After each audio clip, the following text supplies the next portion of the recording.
Herzlich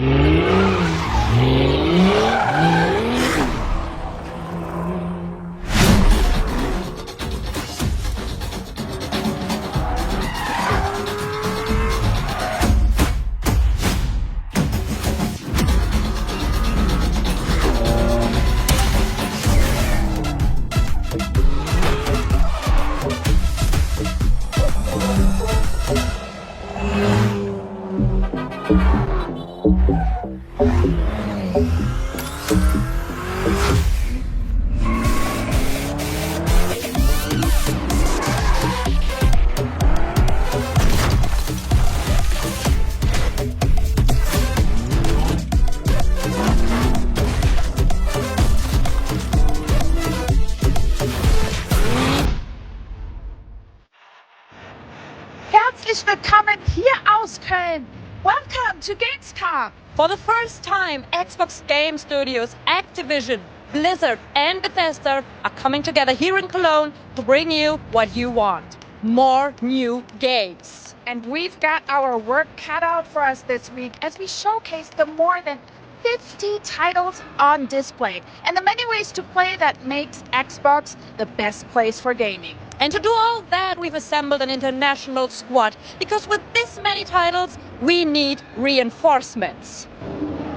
That's right, Lena. You need a crack team of gamers willing to play and properly fan out over the latest titles. It's a tough job, but somebody has to do it. So get yourself ready for some interviews, live gameplay, and some big announcements across Xbox consoles, PC and cloud, plus all the latest titles from Game Pass and PC Game Pass. You know, in fact, Henry, we've already seen the brand new game mode reveal for Forza Horizon 5, Hide and Seek, at the top of the show. And remember, that launches on September 10th on Forza Horizon 5. But first, it's over to Charlie.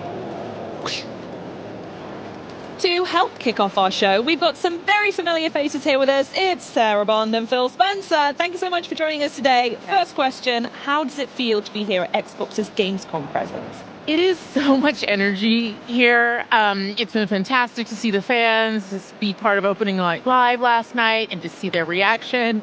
This booth, and I have no idea why we're calling it a booth, because it's not a booth, it's an entire wonderland. It really is. It's an underestimation calling it a booth, right? With experiences, with games that you can play, things you can see, incredible photo opportunities is fantastic. So to see folks pouring in and experiencing it, and it reminds you of what makes this industry special, which is all about celebrating games, the joy they bring, and the people who make them. It's, for us, our first Gamescom with Activision, Blizzard, Bethesda, Xbox all here together.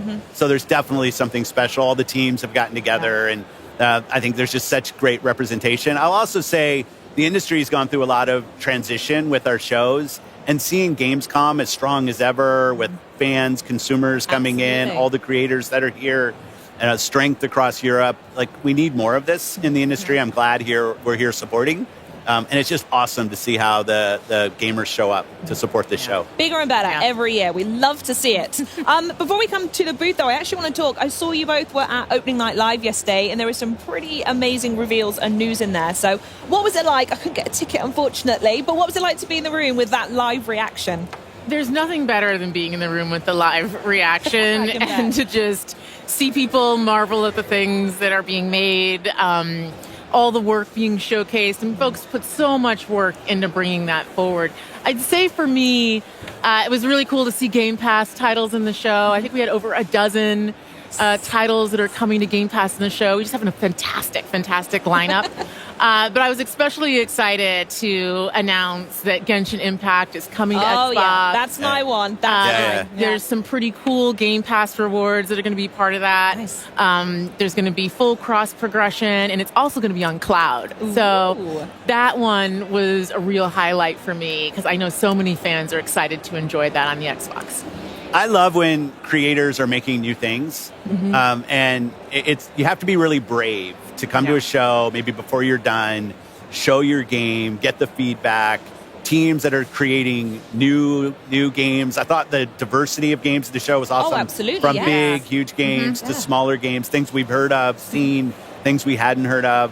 I also have to say Genshin, we got to meet with the MiHoYo team earlier in the day, and they had such excitement for their announcement, and it was nice to be able to support that. Oh, fantastic. And obviously we can't talk about opening night live. We saw some amazing new stuff from Indiana Jones and the Great Circle as well as that exciting release date.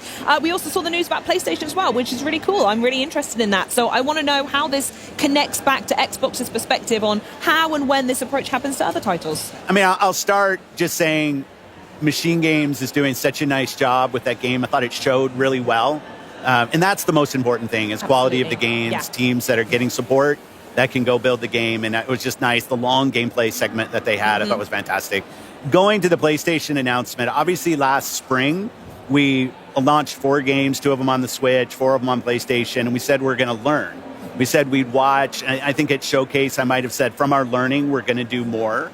What I see when I look is our franchises are getting stronger. Our Xbox console players are as high this year as they've ever been. Amazing. So I look at it and I say, okay, our player numbers are going up for the console platform. Our franchises are as strong as they've ever been. And we run a business. Like, it's definitely true inside of Microsoft. The bar is high for us in terms of the delivery that we have to give back to the company, because we get a level of support from the company that's just amazing in what we're able to go do. So I look at this, how can we make our games as strong as possible? Our platform continues to grow, both on console, on PC, and on cloud. And I think it's just going to be a strategy that works for us. And the last thing I'll probably say is I think as an industry right now, there's a lot of pressure on the industry. It's been growing for a long time, and now people are looking for ways to grow. And I think that us as fans, as players of games, we just have to anticipate there's going to be more change in how some of the traditional ways that games were built and distributed. That's going to change. That's going to change for all of us. But the end result has to be better games that more people can play. If we're not focused on that, I think we're focused on the wrong things. So for us as Xbox, health of Xbox, health of our platform, and our growing games, most important things. Oh, that sounds perfect. Lovely. Now back to the booth. I saw you both walking around earlier before you joined me up here, sneaking some pictures with devs at Frontier, Sega, and GSC Game World. So I want to know, Sarah, specifically what it's like to be working with our partners here in Europe, and what kind of evolution we can see from these partners in the future. The partnership we have with here in Europe is fantastic. We have over 2,000 partners in EMEA actively building games. That's a lot of emails. I know, it is a lot of emails for Xbox, PC, and console and cloud today. We've got over 20 of them here with us, here in the booth. And it's just been great to walk around, to see what they're doing. 2 Point Museum for Sega Europe. We've got the Stalker 2 team, GSC Game World, back with us, supporting them over the last couple of years has been a real highlight. So to get to be able to play their game again here is fantastic. We just walked over and checked out Winterboro, which is the a very, mouse very game. special. Oh, they look so cute. I'm very excited for that one. And so it's great to be able to grow here with the partners that we have in Europe. Amazing. And it also comes, as well as the amazing support you've got for local devs, is there's such a huge play base here in Europe as well. Yeah, absolutely. So what kind of special stuff are you seeing from us over here? I mean, Europe's always been really important to Xbox. It used to be we treated this almost solely as a PC show. Well, I'm old enough that I remember we used to kind of take E3 and just show it again. Like, this was back when we didn't really treat Gamescom with the respect that it deserves. Then we were focused more on PC. Now what we find here is putting our games on PC, on console, really matches to the diverse player base we see in Europe. Like, some of the strongest franchises on PC are from here. You have great console support. So the most important thing for us is to show local support for creators, to put games in the hands of people. One thing that's great about Gamescom is you can come and you can play the games. You can feel what it's like to play Stalker or Vessel of Hatred from Diablo. Like, you get your chance here. And I think that's something special about this show, and it's so accessible to so much of Europe. I just love that we support it the way we do. Yeah, absolutely. And with the sheer scale that it demands, as well as you were saying earlier, Sarah, absolutely. With our little city here. The little city that we're building. We're the mayors. So I want to speak a little bit more on hardware, as we've gone over it a couple of times here. Since I've not spoken to you since the showcase at all, which is criminal in and of itself, but we saw the 3 new options for the Xbox Series X and S. So I was wondering if there's a little bit more information we can share about that. Well, pre-orders are starting today. Yes, Sarah. All right, yeah, get yours in. We're launching on October 15th in select markets. And we also have some very cool accessibility options, which we're going to be talking more about later today. And for holiday and the rest of this year, some very cool console wraps that you can get to adorn your console as you may choose. Christmas list sorted then. Thank you very much, Sarah. Okay, console options done. We're going to hear they'll be coming just in time for Call of Duty Black Ops 6, which is amazing. Cannot wait for that. Looked so good last night in the show. Yeah, oh my goodness me. It was just the campaign silence. from Raven, I thought was just awesome. Oh, absolutely fantastic. Talking of games, I do want to know though, what are you going to be playing? Is there anything you've got your eye on? Last year we spoke about Rotato, and I wanted to give you an update and everyone at home that I have now 100%ed Little Kitty Big City, and it is quite possibly the greatest game of all time. But yeah, is there anything on your backlog that you need to catch up on, or anything coming up soon you want to dive into? Well, the Game Pass lineup is making the backlog extraordinarily long. Unforgivable. And it's getting even better this year, both on console and PCs. We've got Aura coming. We have Age of Mythology, Flight Sim 2024, which looks incredible. Oh, yeah. Black Ops 6, of course. Indiana Jones, Stalker 2. It's all like, every month there's something pretty amazing. It's a lot of games. There's a lot of games. We like games around here. But I would say from a personal perspective, super excited for Diablo 4, especially because my father is probably the biggest Diablo fan. So Vessel of Hatred and that coming up.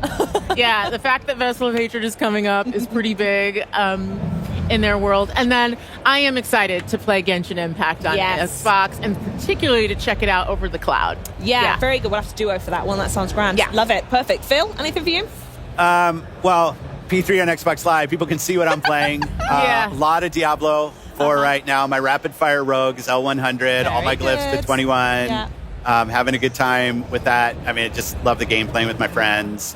Path of the Goddess, Kinitsugami, like our partners at Capcom doing new IP. It was awesome to be able to partner with them. It's something in Game Pass. As they're investing in new, like we can actually come in with some financial funding to help support them investing in. And I just love the color palette, the boss design, just a really, really fun game. Some old school kind of tower defense mechanics. I love that. One of the things I get to do every month is I go through the ID selects with the team and we vote internally on games from different ID developers.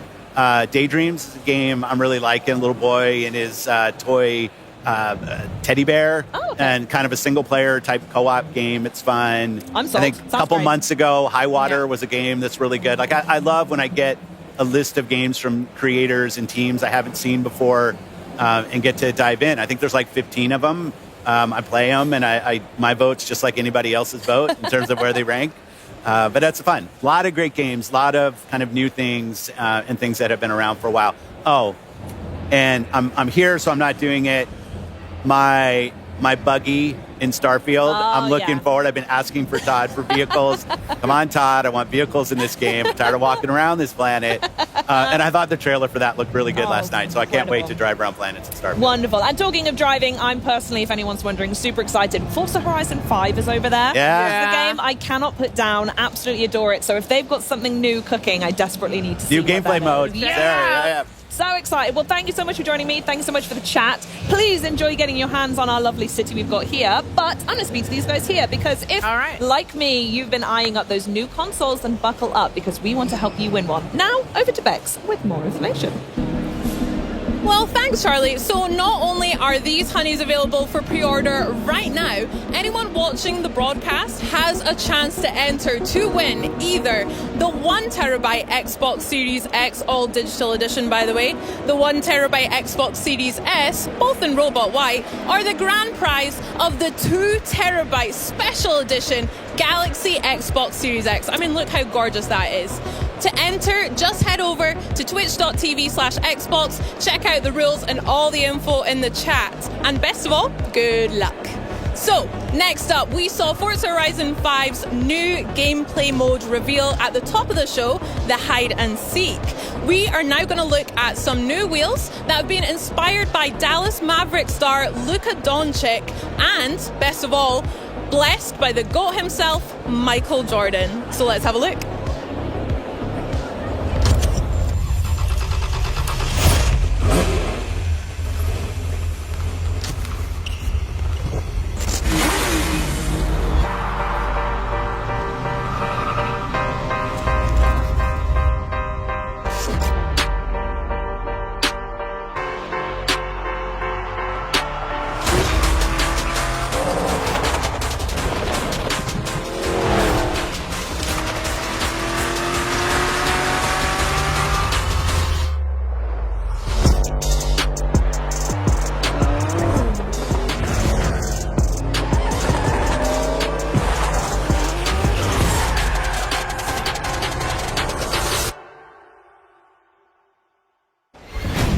Hello, everyone. It is an honor to be here at Gamescom, representing the incredible work of our teams around the world. We have a lot going on here in Cologne on the show floor. Right here behind me, attendees can experience the demo for the Diablo 4 Vessel of Hatred expansion. We are also excited to be speaking with our global community here on the Xbox broadcast over the coming days. During Opening Night Live, we shared that this is a massive year for Blizzard, particularly for World of Warcraft, the most ambitious creative endeavor for the team since the game's initial release almost 20 years ago begins tomorrow, with early access kicking off for our latest expansion, The War Within. And tomorrow, Senior Game Director Ian Hazakostas and Associate Art Director Tina Wang will be sharing more about the team's work on the expansion and the role it will play in the 3-part World Soul Saga. Last night, we also gave an overview of some new features coming to Diablo 4, Vessel of Hatred. And we know you have a lot of questions. So Diablo General Manager Rod Ferguson will be getting into the details of the new features coming with this expansion, and we'll share more about what's coming to Diablo Immortal. We're so excited to be here at Gamescom with Xbox and with all of you. Gaming is at its very best when we share our experiences, and on behalf of everyone at Blizzard, thank you for being a part of our legendary worlds alongside us. Now, before I go, I want to leave you with a parting gift from the Overwatch team. The origin story for our latest hero, Juno, now available in Season 12. Enjoy.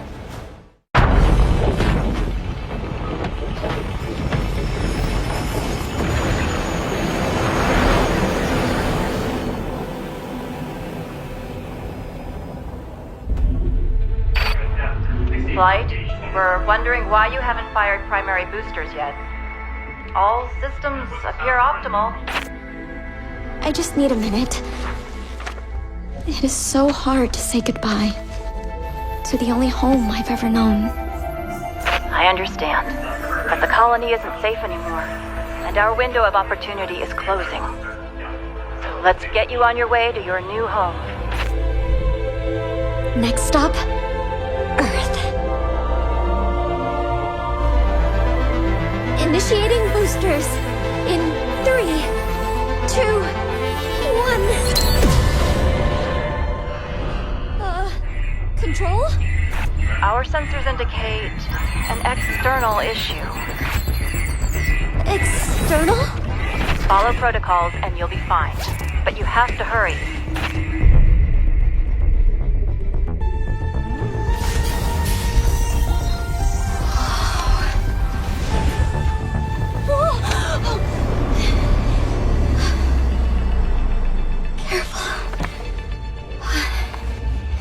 I'm going to find a way to save you. All of you.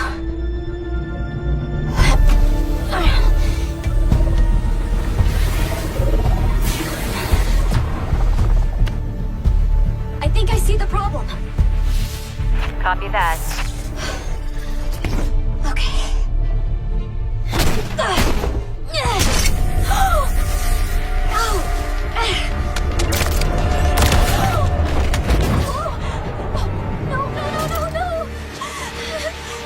Don't panic. You're okay. I am definitely not okay.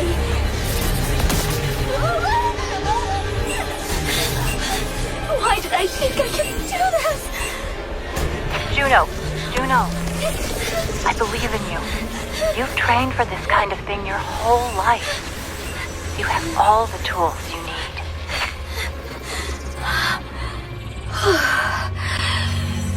Okay. All right. I have all the tools I need.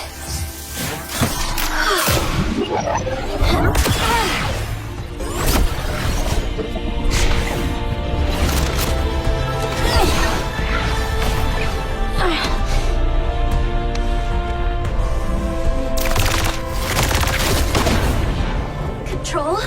Problem solved. Hear that? We're all so proud of you. I want you to live a long, happy life on Earth, sweetheart. Always remember, I love you.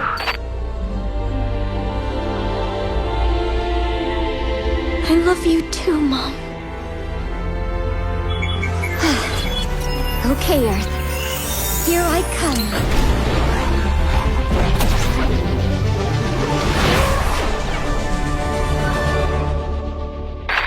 Attention, unknown craft. Halt your approach and identify yourself. It is too late to halt. I'm coming in very hot. Who is this? This is Overwatch. I am tracking your trajectory and will have someone meet you. For my records, where did you come from? I am from Mars, and my name is Juno.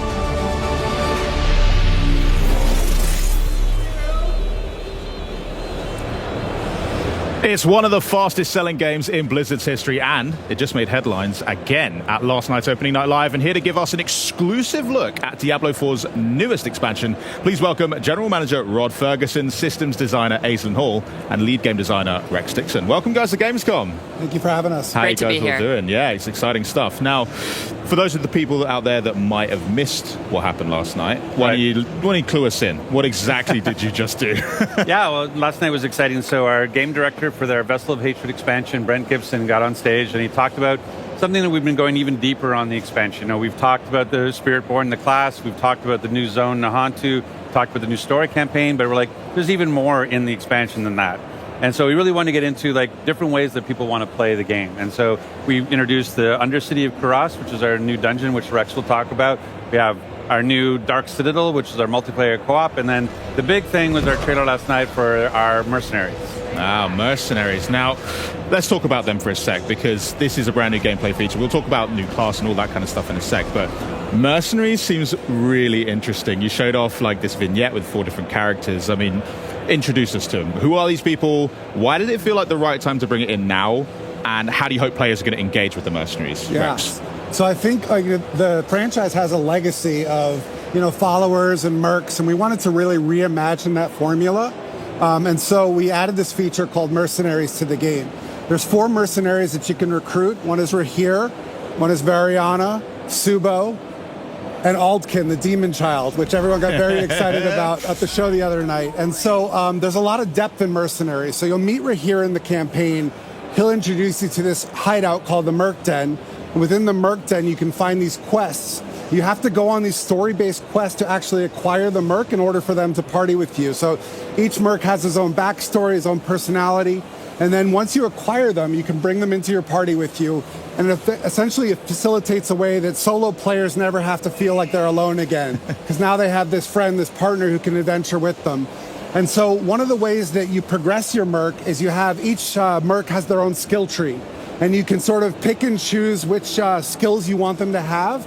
And it's a really nice way to complement your build. So whatever build you're trying to go with, you can have the Merc set up so their skills kind of match and overlap with your own. We also have a system called Rapport. The more you work with a Merc and the more you adventure with them, the more they can sort of give you more benefits and they can kind of grow in power. And so once you go back to the Merc Den, you can actually get custom rewards that you can only get by progressing your Merc, building up that rapport in order to access these really awesome rewards at the end. And then, so I'm going to have to be best friends with a demon child if I want to see the good stuff. Absolutely. All right, I'm in. And then this last feature we have is called reinforcements, where let's say you don't want to have a Merc in your party at the all the time. You can actually say, when I use this skill or perform an evade or something like that, I want this reinforcement Merc to jump on the field, perform an action, and jump back out again. Yeah. So there's a lot of depth, a lot of fun, and some great storytelling in the Mercs feature. Just to check, so Mercs, you can equip one at a time to complement your character, but you can access all of them and try them all out, see which one works best for you. Correct, and you can mix and match your combo, so you can have 2 Mercs, and one is your main Merc and one is your reinforcement. Oh. And if you're in a party, the party leader can bring a Merc with them. Sick. Yeah. So 5 things happening, because there wasn't enough on screen already. I agree. Yeah, great. Well, have you got any particular favorite Mercs that you like playing alongside? For me personally, Rahir, because Rahir's a dad, and his daughter is introduced in the campaign flow. Oh. And so I kind of like associate myself with him because I'm a dad as well. I got 2 boys. Right. But also, like, I have a problem when I play Diablo, and I'm always speccing into damage and DPS at the expense of my defensive skills. And so here has this buff called Resiliency, which actually increases your armor, increases your defensive buffs. And so I actually rely on that to stay alive when I'm playing the game. Nice. Aislinn, how about yourself? Yeah, I absolutely love Varjana. She's just totally wild. She's a butcher who's also a former cannibal, which is just crazy. Yeah. And I love playing aggressively. You know, I love building momentum and moving forward. And she has a kill streak mechanic, and that complements that very nicely. I like it. Rod? I mean, the Demon Child. I think it's such a unique character in our world, and that explosive power, and the fact that it has the sort of the two sides, the human side and the demon side, is really cool to sort of complement the variety on the battlefield. Okay, well, you've picked 3. I'll take the one left over. Yeah, Subo. Yeah, I'll pick Subo. I mean, who doesn't love a drunken archer, really? I mean, that's... Exactly. You know, Thank you. Well, that sounds like a lot of fun, but now, as promised, why don't we cover some behind-the-scene looks at the making Diablo 4 Vessel of Hatred. Check this out.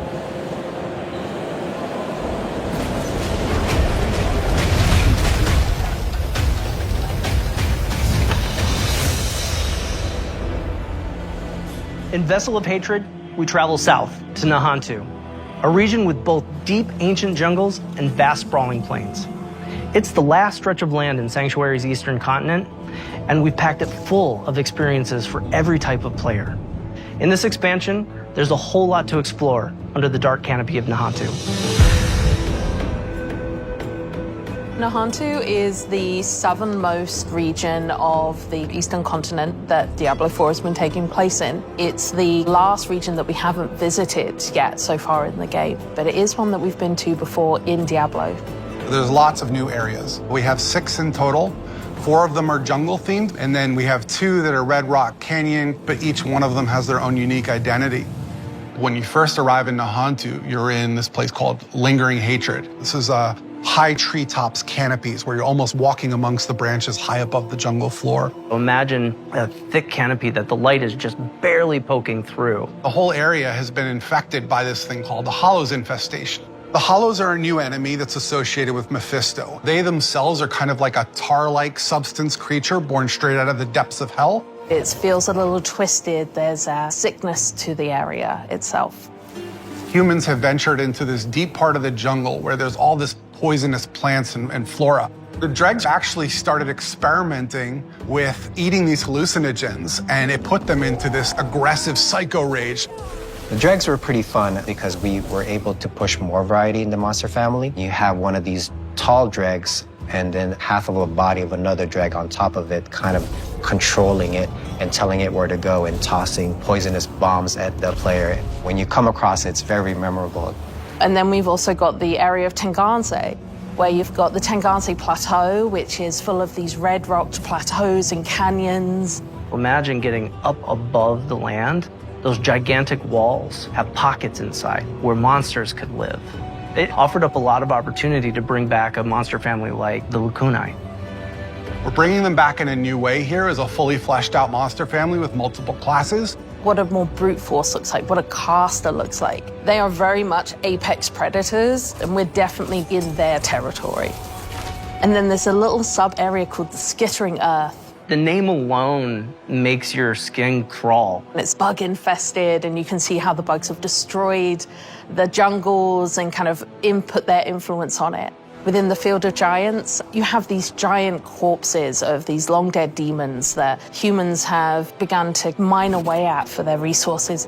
While they've got a lot of use out of them, they're also toxic to the land around it. The notion of massive demons walking Sanctuary 1,000 years ago is really thought-provoking. Plateau's also got just this beautiful color scheme to the lighting. It's really lovely to be there. And then horrific at the same time, you know, it's great. The mercenaries in Vessel of Hatred are a group of people who we like to describe as ordinary people with extraordinary skills. They have the same level of will to fight against the demons of hell. And there's 4 mercs that you can collect over the course of the campaign. It starts with Rahir, a blacksmith and a shield bearer, is a more defensive fighter. He's able to go in there and soak up damage, use his shield as a bulwark against the enemy. You meet him early on in the campaign, and he's one who introduces you to the mercenary network. You end up finding acquisition quests for 3 other mercs that you can find throughout the course of the story. Subo, the drunken archer, is going to work really well for people who want someone who's out of the main melee, in the back, offering utility and that kind of range support. Then we have Ariana, a berserker crone, who's a melee combat fighter, close range. She's got a really cool combat meter, a massacre meter, where you need to keep killing enemies to get the meter to be filled. She's got a bunch of really interesting utility skills that you can kind of build in. Finally, we have the demon child Aldkin, who's a magic user who can transform himself from human form to demon form and join you in combat. There's this really great reinforcement ability where you can take one of the mercenary skills and attach it to one of your powers so that when you use that skill, it calls them in to do a specific skill. With the mercenaries for Vessel of Hatred, one of the things we are expanding on is the skill tree. For Diablo 3, you had a very basic type of mercenary, but this time you can actually push a little bit more into the skill tree and make the mercenary the way you would want to play. Going through each mercenary progression arc and outfitting their skill tree so that it's complementary to your character build, I think that's where the fun in the mercenary system really lies. The Dark Citadel is a new in-game feature that's coming in Vessel of Hatred. It's an entirely cooperative player experience. All the mechanics within it are based around you working together with your party members to solve the challenges and face the first Khazra hordes within. One of the outcomes of the Mage Wars is this giant crater and all the souls that were kind of lost in it from those wars. The goal of the first Khazra, who are kind of the original Khazra, they're using the powers within the Citadel found within this crater to perform experiments to try and bring back their dark god. Only recently, people have started going missing. They head into the Khazra region, they disappear, never to be seen again. So it's clear that whatever they're planning is about to come to fruition, and your job as the players to get in there and stop it. Citadels are a place where we take what is the best part of Diablo, combat, and we test it in a different way, which is adding in cooperative mechanics that you have to manage on top of that. For example, a boss has an attack, and as a player, you have to collect an item that allows you to reflect the attack back at him. So there's a little bit of a Twitch level mechanic there where you actually have to time your reaction shot. What's interesting about it is when you get multiple people in there, we're each responsible for reflecting that shot once, so we all have to sort of master the timing of that move. You can't do that kind of thing without coordinating as a team, and that's sort of the example of what Citadel gameplay feels like. When designing the Citadel, we designed a lot of really cool bosses. And so one of the things that we did is we took that design and made like armor sets for each of the classes. That way you feel like you took their armor and you feel like you're wearing a little bit of them after your victory. We also have a currency that's dedicated to the Citadel where, as you play through, a vendor can be interacted with to buy custom cosmetics that are unique to the Citadel. You can play with 2 people, but the ideal experience is for 4. In order to facilitate that, we've built an all-new Party Finder feature, and the community has been pretty vocal about wanting this for a long time. It made a lot of sense to us to pair it with this new Citadel mode. It really is an activity that's geared towards people who love to play together with their friends or with strangers and enjoy that cooperative gameplay. I cannot wait for players to get into the world. I'm really just excited for people to see all the little hidden storytelling elements that the team has fit in. There's interesting things to find and see and discover around every corner, and it's just a really great experience getting to explore Nahantu.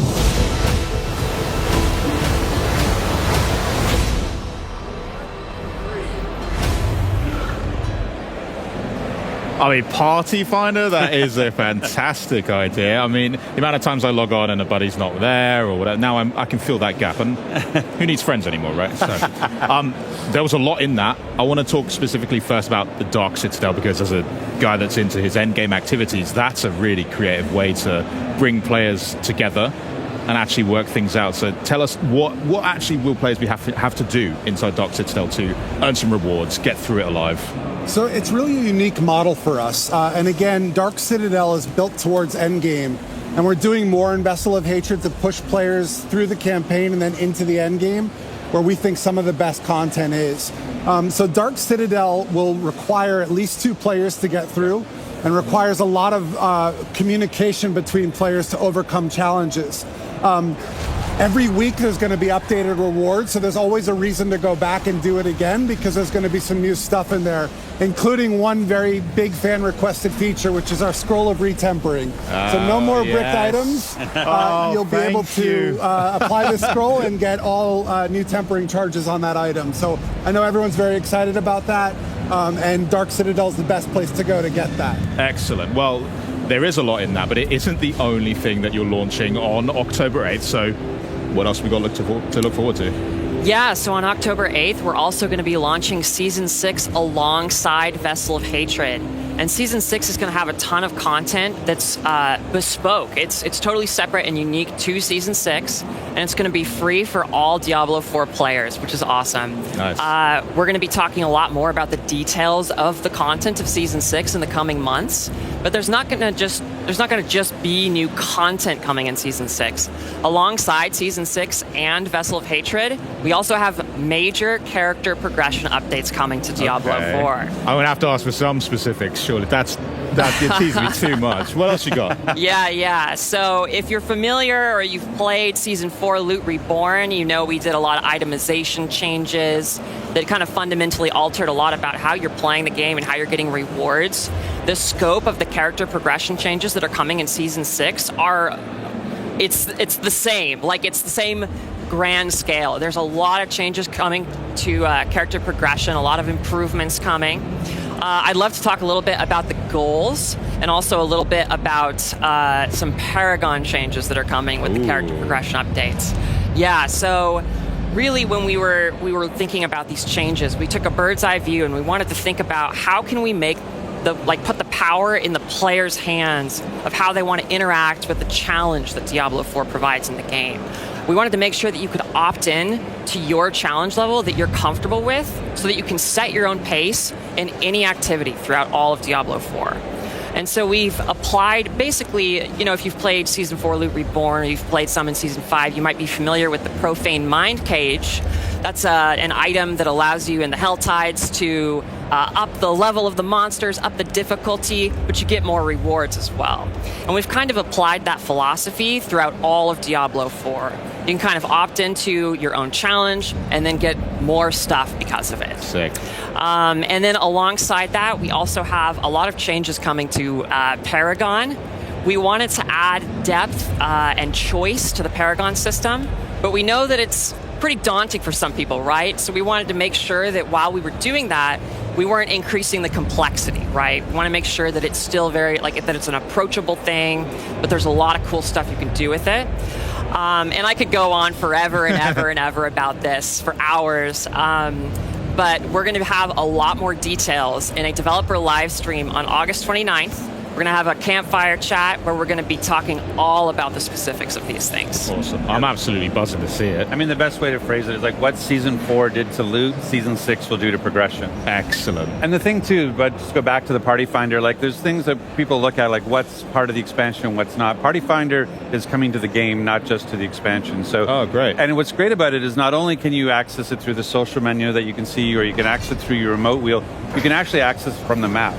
So when you say, oh, I'm going to go do this dungeon, you can say, and list it as a party that people come join me in this dungeon. So it's a feature that's going to apply to the entire game. Excellent. Yeah, and I should also mention, in addition to Dark Citadel, we have another mode that we're bringing to the table, which is called Undercity. And Undercity is a time dungeon where you want to beat it before the timer runs out.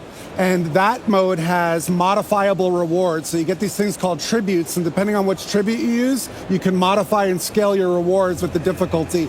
It's a really cool mode. We're really excited. And one of the reasons we built these two modes is this concept of new ways to play. Right? People love our game. They love Nightmare Dungeons. They love Whispers. They love Hell Tides. But what we really want to do is make sure we have enough canvas so that every user can find something that is uniquely suited to them. And that's what New Ways to Play is all about. Me and my friends, we just love being able to have a bit of choice, which is really fun in Infernal Hordes in the current season, for example, and being able to tailor exactly how messed up we want this level to get is really fun. So the fact that it's getting applied to more aspects of Diablo that's awesome to hear. But between now and the Season 6 launch and Vessel of Hatred, what other activities can players get up to whilst they wait? I mean, really, jumping into Season 5, you know, like you were talking about, Season 5 continues the pace of Season 4. You can level up really fast. It's very exciting. The Infernal Hordes is a great new mode. Which is fun. You know, it's sort of a horde mode where wave after wave are coming after you. You can go and fight the Fell Council to get your rewards from that. But that's really the big thing. And just even if you haven't played through the campaign yet, that's one of the nice things about on the Vessel of Hatred is that it is a continuation of that story. So where Neyrelle left at the end of the game, you can pick that story up and you get to continue and play. So if you haven't played through the campaign yet, now's a great time. And I would be, you know, I have to also do the pitch, right? Like, go on.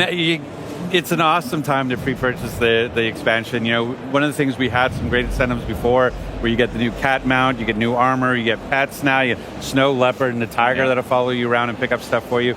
But with last night, we actually added 2 more, where not only do you have angel wings that we had before, we added demon wings last night. So if you've already, so if you've already pre-purchased, you'll get your demon wings are coming or they're there. But it's a good time. And then we actually added with the deluxe and the ultimate edition, we've actually added 1 month of ultimate game pass. So if you haven't, you know, jumped in yet, or if you want to add an extra month onto your subscription, you know, pick up, you know, the pre-purchase, and you'll get an extra month. And I already got my code last night. I watched the show, got back to my hotel room, and there was my code for a month of Ultimate, so it was awesome. Now you got to find some other games to play while you're on that as well.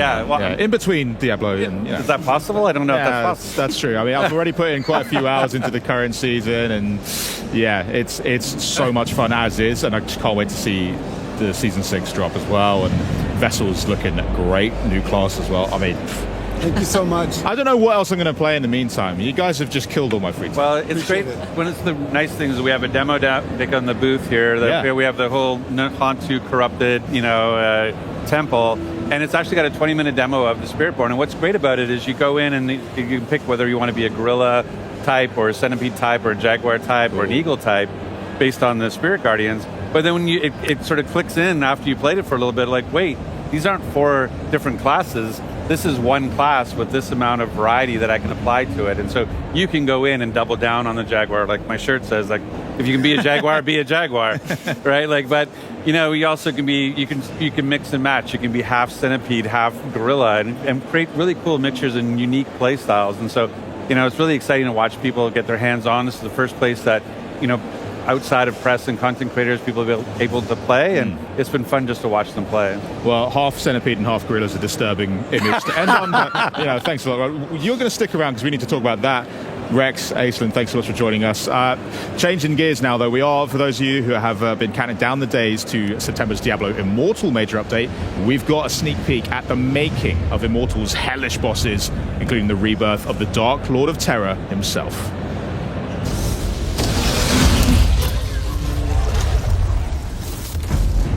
Are unspeakable horrors that you are fighting. Our boss experiences aren't something that you can get in any other game. We are giving players this heightened sense of horror. We have to deliver the player with experience that they're the hero. I think the spectrum of bosses that we have definitely hit everybody's personal horror stories. So we're like 50 bosses now. Some of our bosses in Immortal are incredibly deadly. And we're really proud to be able to actually have the ability to bring Diablo back into our universe. Everything that Diablo does, everything that Diablo says needs to be unnerving, terrifying. It is going to be a very, very difficult battle. The music changes, the environment changes, and all of a sudden, you have to fight for your life. The process of designing a Diablo boss is usually quite organic. It really depends on the boss. Sometimes it starts with a cool mechanical idea. Sometimes it starts with kind of a narrative germ. The story team is going to have a lot of say in terms of like, what is the fiction behind the boss? And so what is the feel behind the boss? In some zones, we are going to lavish incredible build-up on a boss, especially the final boss. In Tristram Cathedral, before you fight Albrecht, the first Shardborn, there's a whole quest line that has you exploring the ruins of Leoric Manor and learning about his past. And so at the end, when you face him, there's this context and kind of a richness to the things that he is saying to you. Your flesh will hush the voices. That if you are paying attention to the dialogue, will maybe resonate a little bit more emotionally. Do you see how much stronger I've become? Once they have the mechanics down and how they feel the battle should go, then they get all that together and then it gets passed off to art. When it comes to designing a Diablo boss, there definitely is a long list of visual elements that we go to. Spikes, demon horns, rotten skin, decaying skin, burnt skin, different diseased skin. How do we stretch the skin out to make it look really uncomfortable? We take different parts of the body and then we twist them in very uncomfortable, awkward ways. We love using different humanoid bodies and then almost melting them together. The intention in creating Diablo bosses is to instill a general feeling of unease. So if it starts to feel like we have pushed it too hard, that's usually the comfort spots. We have so many different representations of evil and horror, so no matter who you are, no matter where you're from, you can always bet that there is something in our game that is going to terrify you. So we have many different kinds of bosses in Diablo Immortal. Bosses that are almost too big for the level. They're not mobile. You only see the top half of their bodies. We have tanks where the main goal is to just get this big, giant hunk of meat and beat it up until it dies. We have co-op bosses that are, better with friends, working together as a team to really take on these puzzles that the bosses present. And then we have mind-bending bosses that really change the way you play the game, what your perception is of the boss. But my favorite boss in the game is the Butcher. Bringing the Butcher into Diablo Immortal was quite a journey for us because it is such a beloved character in the Diablo lore. When I was playing Diablo 1 for the first time, there was this shock associated with encountering the Butcher. You open the door, he steps out, he's cleaving you very, very fast. You're like, I've never seen anything like this before. What the hell is happening? I'm dead. We wanted the Butcher to be the real Butcher from the first Diablo. So it was kind of like, how do we bring him into our game? And what can we make more special about this particular encounter? Our Butcher is super intimidating. He's a gigantic boss, towering above the player. This is a Butcher that was basically too angry to die. He's just shoving his guts back in. He's got the chain that he throws. He's got the rush, he's got the fire coming out of the ground, and it's just a fun, nostalgic fight.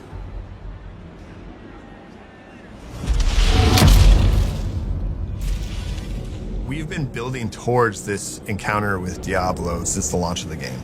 Diablo is the Lord of Terror. His food and drink is the fear of other beings. He has this very recognizable silhouettes with his giant horns on his head and also down his back.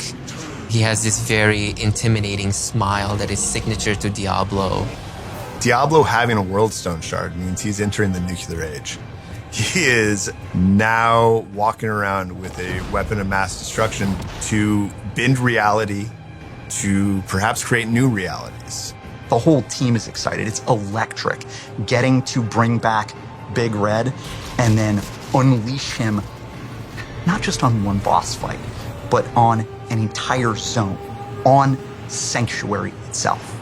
This Diablo is going to deliver a very epic experience, as good as any other Diablo games. It's going to be the best Diablo ever. I said it here first. It is going to be possibly the most difficult battle in the game ever.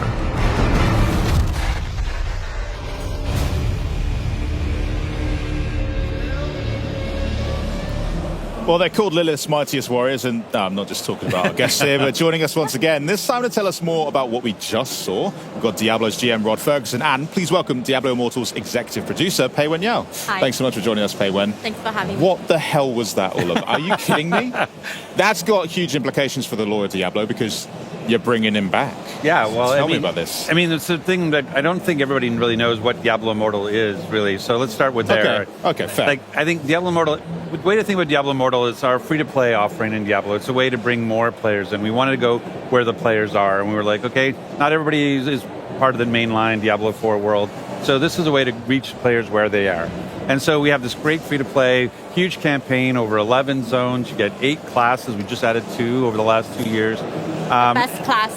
The best, yes. So the best class. With the Blood Knight and the Tempest, our new classes. And so it's really an exciting time. And so the story, the campaign, which is, again, over these 11 zones, is basically you're working with Deckard Cain to beat this demon Skarn. Now, what's happened is that this takes place between Diablo 2 and Diablo 3. So that's why Deckard Cain's still alive, and we're able to bring Diablo back. So it's a really exciting time, and this is what this whole year has been leading up to. This is the age of unmaking. This is the return of Diablo, and they've been building towards it for like over the last couple of years now. Yeah, totally. I think, you can tell Diablo is very, very major character in the Diablo franchise, and we have that on our splash screen all the time. So I don't know if it's a plan, but this is truly the most important chapter of the story, that where it starts. And, Diablo is very, very significant because it's one of the original antagonists. It's one of the 3 prime evils. So I think in the history of Diablo story, Diablo world is Diablo has this reputation of corrupting people's minds, corrupting humanity, and twist people's minds. So when it comes down to the word, that means something is really going down. So what does that mean for the people who are here at Gamescom? Do they get to experience that now, or what experience have you brought for them on the booth? Yeah, so, well, first of all, we're really honored to be here at Gamescom. Like Rod mentioned, Diablo Immortal is our first take of mobile version of Diablo world, on the phone, on the smartphone. So our mission is to reach more audience, and that's why we come here at Gamescom. Today we brought into a beautiful booth right here. That's great. Yeah, this is one of the most important content and gameplay in our game called the Heliquary Boss. So Heliquary Boss in our game is basically it represents your power. It represents your power progression because all those bosses are your power gates. You have to beat them in order to get to the next difficulty level. So as you go through the game, you will feel you're getting stronger, and you're going to more difficulty level. You get more stuff, the loot and the dungeon and the zoom. Most important thing about Diablo Immortal is that we want to create this very sociable, very lifestyle kind of gameplay. So for Heliquary Boss, you can either play a solo, or you can bring your friends over there. And that's what we bring here. We built a tournament that 4 players come in to the booth and they can play, and you can just rank on the leaderboard and get awesome rewards. Yeah, you have to beat 2 bosses, so there's like the 2 phases. You have to beat 2 bosses, and right now the fastest is about 2 minutes 45 to get through. Think I got a shot? Yeah, absolutely. Yeah, absolutely. Thanks. No, I know you play a lot. That's good. That's right. But anybody can do it. But it's really interesting, like that what Pei Wen is talking about. There's been over 50 bosses made in this sort of these Heliquary bosses, and it's really exciting to see. It's part of the progression. So it's always fun to have these new and interesting and different types of fights to have. And the fact that it's on mobile, but also on PC, like you can play free to play on PC today, and it's a great experience. So players at home can also still experience the Heliquary bosses right now, or yeah, same right now. content, Awesome. Same game, and cross progression, cross play. So tell me about then the build up to Diablo's return. What can players expect to? What kind of content can they get into right now and in the lead up to that content dropping? Yeah, so next few months is going to be, like I said, it's going to be the most exciting story chapter of Diablo Immortal. It's going to divide into, like the main quest line, the storyline is going to divide into 2 parts. So we're going to keep some in the future, but the latest one that is going to come up is in September. It's a release we call it Crucible of Justice. This is where the story, we're going to review a very, very powerful weapon. It's called the Eldrim. It's a holy sword. And the player is going to go through the mission, the quest of purify that sword, and that sword is the secret weapon to kill Diablo. So you have to find the sword and purify it, goes through the ritual. And for player, the ritual, I think if you play Diablo Immortal, player is the hero.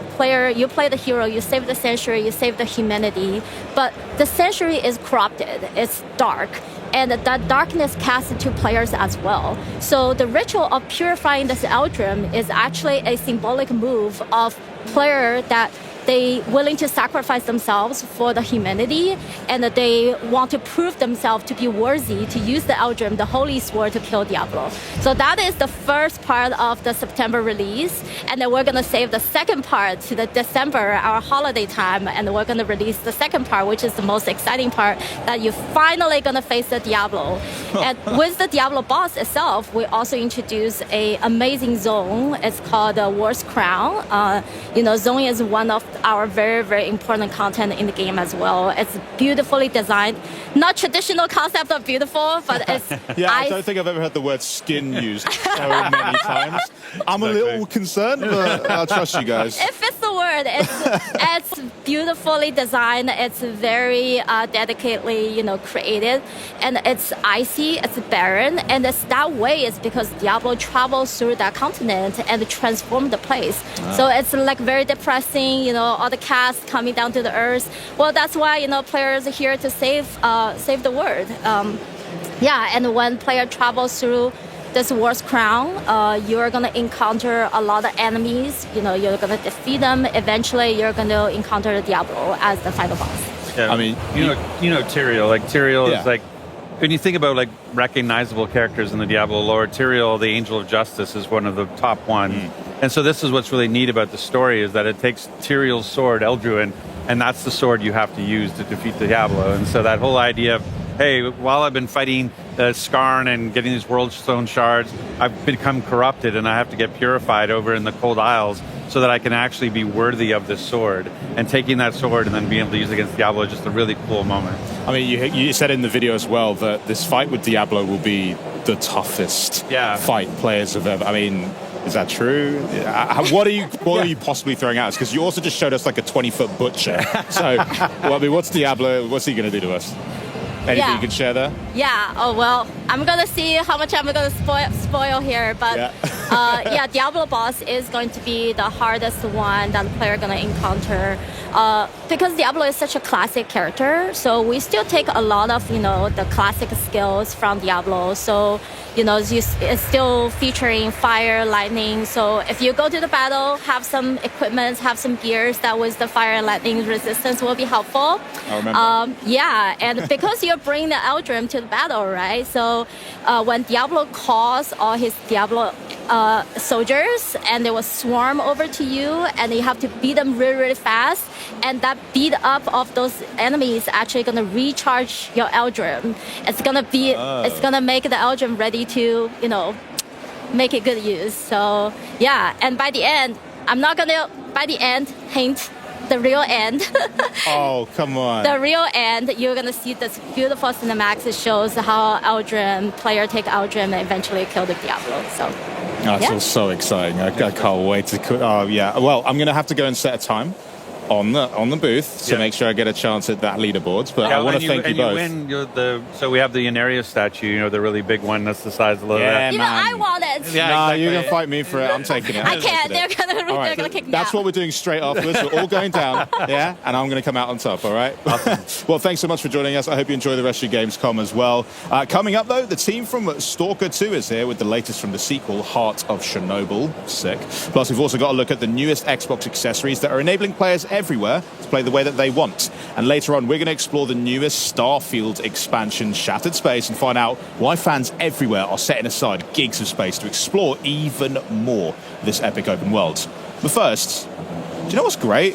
Xbox Game Pass. Yeah, take a look at this. Welcome to the gameplay commentary of our new game, Lonely Mountain Snowriders, which is the spiritual successor to Lonely Mountains Downhill. It's a skiing game in which players need to find their own way down the mountains in a wild and beautiful mountainscape. Our most important new features are a real-time online multiplayer in which up to 8 players can play cooperatively or in a competition, as well as a new trick system that allows you to pull off awesome-looking flips, spins, grabs, or super cool combinations of them all. We focused a lot of the development time on the controls and to make the feeling of carving down the slopes as smooth and fun as possible. Skiing is all about using the terrain in your favor. You need to gain the maximum momentum to do the longest jumps and use the best shortcuts. On top of that, you can also do tricks, ride backwards, or cross rivers and icy lakes. The game features 4 different game modes. The online multiplayer racing mode is all about crossing the finish line first. While in the team mode, you and your team members have to ride and do tricks together to ramp up the highest score and beat all the challenges. You can also pick each other up after a crash and place checkpoints as a group.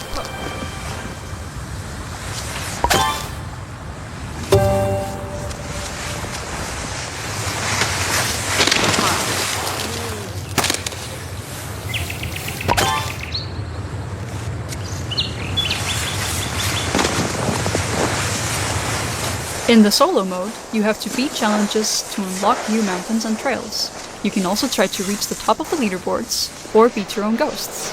This is the mode that will be most familiar to players of our previous game. And last but not least, there is the new Zen mode. Here, you can ride all trails without any kind of pressure and freely explore the mountains to find secret spots or just enjoy the beautiful landscape.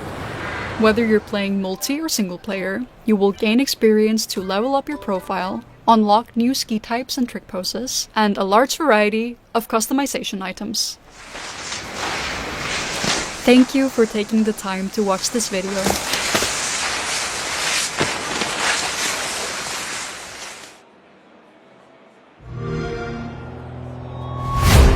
I like it. I'm a cut piece if I like it. I like it. I like it. I'm like a carbon copy. I'm original. I'm dropping things like hot. I like it. I like it. I like it. I like it. If it's got to be on the dragon, I'm 3-6 on the island. I like it. I like it.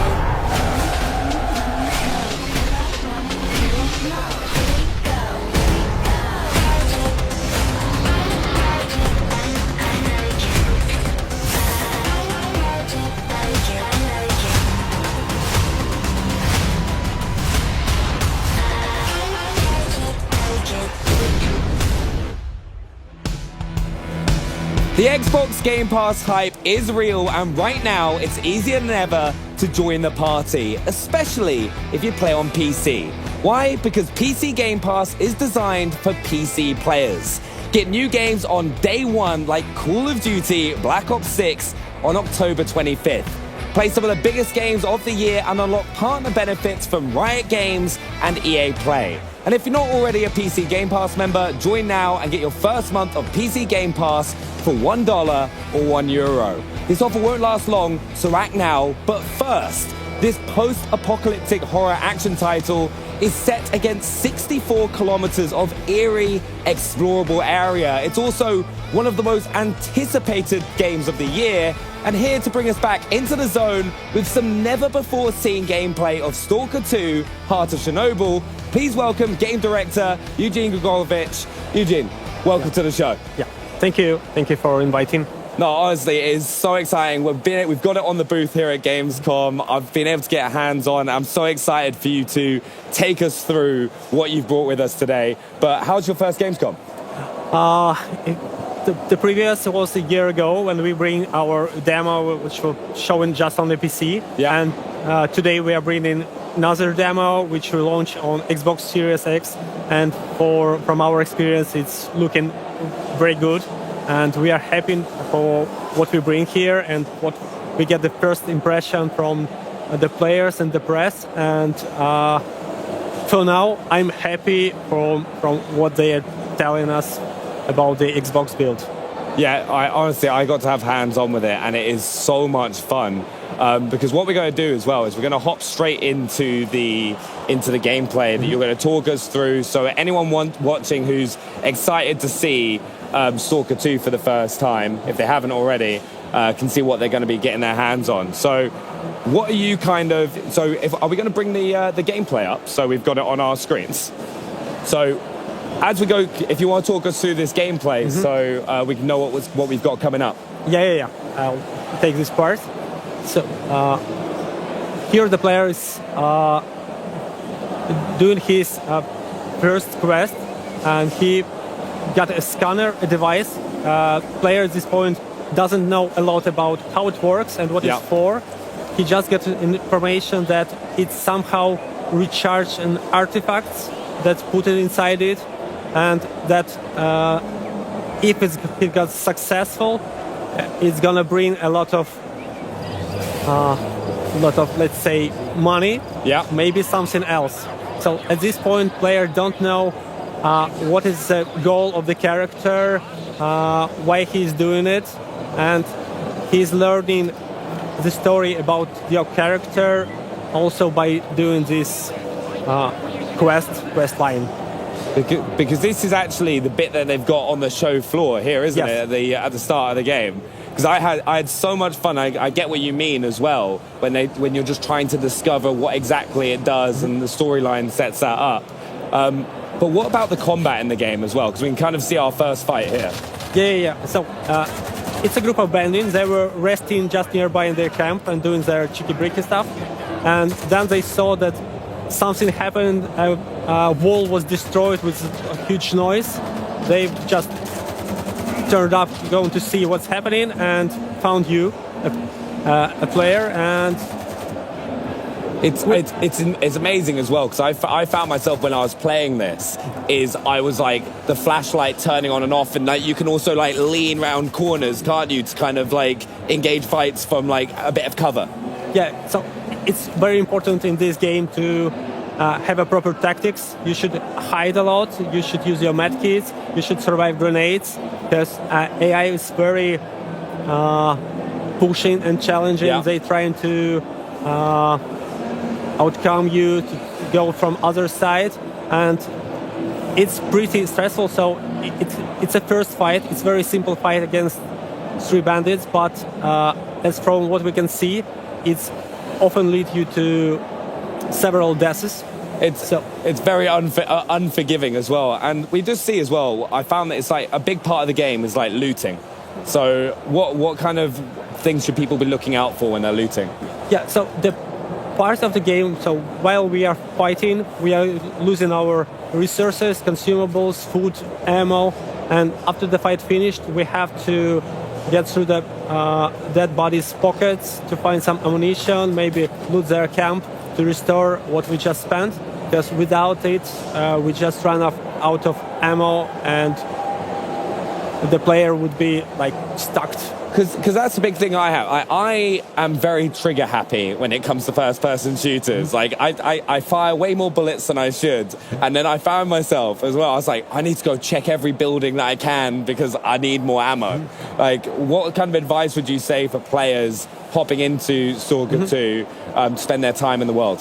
So, the reason why you should discover and look for some stashes in locations is not because you just want to find some items, but because it's interesting to discover this abandoned place where was some living some time ago, and where is some story behind it. And when you are just walking around and looking for the corners, and it's beautiful there, you can surprisingly find something stashed there, because it's a stalker stashes. They use some stashes for their next journeys, because they can bring like hundreds of thousands of kilograms. They have to make some stashes for there, and players sometimes find them, and it's often rewardable, and often it's very rewardable, because you can get a huge equipment boost by just going to some building you didn't expect to find anything there, but it could be there. That's what I found. I found myself like an assault rifle when I just had a pistol to start with. I was like exploring buildings and found that. But the game also, it looks amazing. Yeah, this is the start of a next fight. The player, we have some stealth mechanics. Yeah. So it's not very as you used to have a stealth in the game. It doesn't offer you like ability to be invisible for enemies. No, they will see you and shoot you. But at least it allows you to get slightly closer, to find better position to start the fight, and or maybe to initiate the fight with a grenade, so it would be easier for you. And then the fight is pretty challenging. Yeah. And you have to watch your hit points and your state, because you could get bleeding, and you have to use a bandage to stop this bleeding, because it's gonna last for long, and you're gonna lose a lot of hit points if you not stop and use the bandages. Yeah, because you have multiple ways of healing, don't you? You've Yeah. got like the bandages to stop the bleeding, but there's like different types of med kits that you can find as well. You can have a regular med kits, medical med kits, and an army med kit. Yeah. And they provide additional boosts, but mostly it's restoring the hit points. But also, if you are not in the fight and you just need to recover a small portion of health, you can just eat, and it will also bring you a small portion of hit points. See, that's what I loved as well. I found like there's so much resource management that you have to like pay attention to as Stalker, which really gives you a different challenge. So it's like you said, if you don't eat, you're going to perform worse in gunfights. Yeah, so you have to watch about your state, just like you're watching about yourself. So we try to bring this simulation or atmosphere as you being the real human that goes to Chernobyl exclusion area with your backpack, with some food, and you just have to do the same things to survive in the game as in life, because you have to eat, you have to sleep, you have to like you fall, you broke your leg, you have to use some medkits to survive this, and that's what we are doing here. Yeah, no, I honestly, like, it's one of those things. I'd recommend it to anyone if you haven't had the chance to just play the original Stalker as well, because when I got to play here, you just think and approach gunfights so differently, because there is that like risk element, and some of the enemies, like I was jumping out of my skin because there was like a camouflaged opponent that I came across in the demo here at Gamescom. And like, can you tell us a little bit more about the enemies that we're going to face? Yeah, so the zone is inhabited by different factions. There are factions that came from the first Stalker trilogy, and there are new factions, and they have a story behind them of how they appear, what is their goals, and for the player, it would be interesting to uncover and discover these stories. And it's important to mention that from one walkthrough, the player won't know the whole story. Yeah. So you had to have several walkthroughs to get all these pieces together, or you could discuss it with your friend who choose some other path, and you can share the information about what you see to each other, and you uncover, oh, I didn't expect that it would happen like this. Yeah. So it's, for me, I find it should be interesting for people to discuss their experience with each other. Yeah, we also saw just beforehand, right, we can actually see the scanner going on right now. Can you talk us through this? It's echo scanner. It's a simple scanner. You just beep, and the faster it beeps, the nearer is an artifact. Yeah. You can collect an artifact just by using scanner. And at this point, player face that Bloodsucker is a canonical enemy in Stalker series. He has an ability to become invisible for player, and we found that from the feedback of the players and from what we see, that he's doing quite challenging thing for the players.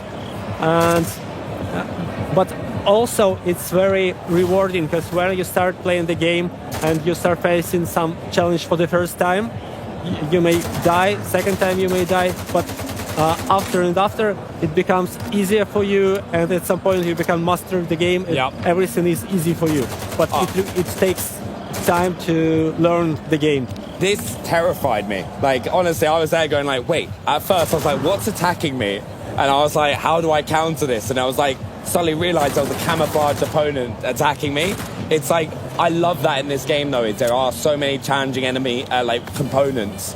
Whether you're fighting bandits, whether you're like fighting these sort of enemies. And then I was like looting everything. I became like a loot goblin where I was going into every building and just trying to find as many medkits so that I could stay alive.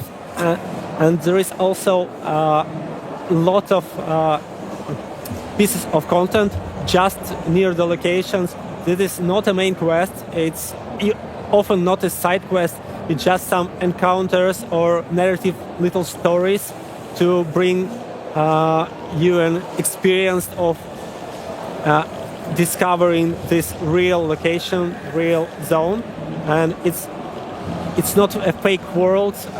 It's full of small pieces. Yeah. And for me, I find it very interesting to discover. Even if I know the game pretty much, still the world map is so huge. So even for me, going back to some locations make me feel, oh, I didn't expect to find it here. Or they bring something here also. So for me, it's also like I feel the same wow effect when I discover something for me. You really get rewarded for spending that time to look around the world and kind of try and find those caches, and it's going to pay dividends. Yeah, it's one of the main goals in making this game is to bring as much freedom and allow player to be as he wants to be or she wants to be, to play the role they feel that works for them, and the player could like start being very rude and cruel, and they can act totally different in this game as like a player who wants to be on the friendly side. So there are a lot of freedom. It's rewarding. So even being cruel is rewarding, but there is a balance. Like the game will also punish you for something. No, 100%. And I think one of the main things is for everyone who's been watching and wants to get their hands on the game, when are they going to be able to play?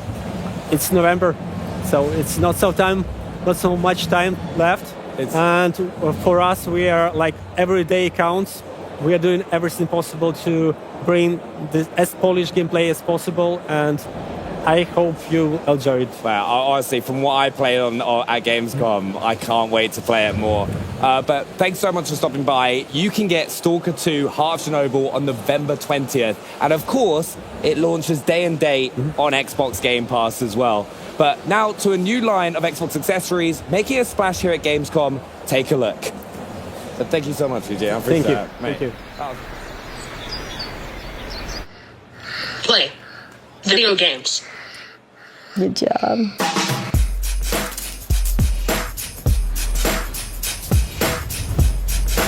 Leo has issues with his motor ability. He doesn't have access to a lot of things. There's so many disabled people that deserve a shot to be like everyone else. I want to be a part of this world. So this is my Xbox adaptive joystick. It allows her to use the controller without using both hands. It just clicked to him. This is a joystick, I manipulate the character, and this is how I'm going to move myself. You've got every button covered. This is how we do it. This is my thumbstick topper. You can get different sizes, and this is what I use to make it easier to maneuver. You can get bars from the Xbox lineup. Then you can go somewhere else and get it printed. Be yourself, design it how you want. You're playing with your Xbox controller. Right side, right side. With the Xbox controller assist, when he needs help, when he gets stuck, I can at least hit the gas for him. Then he can control the rest. Having the joystick levels the playing field for him.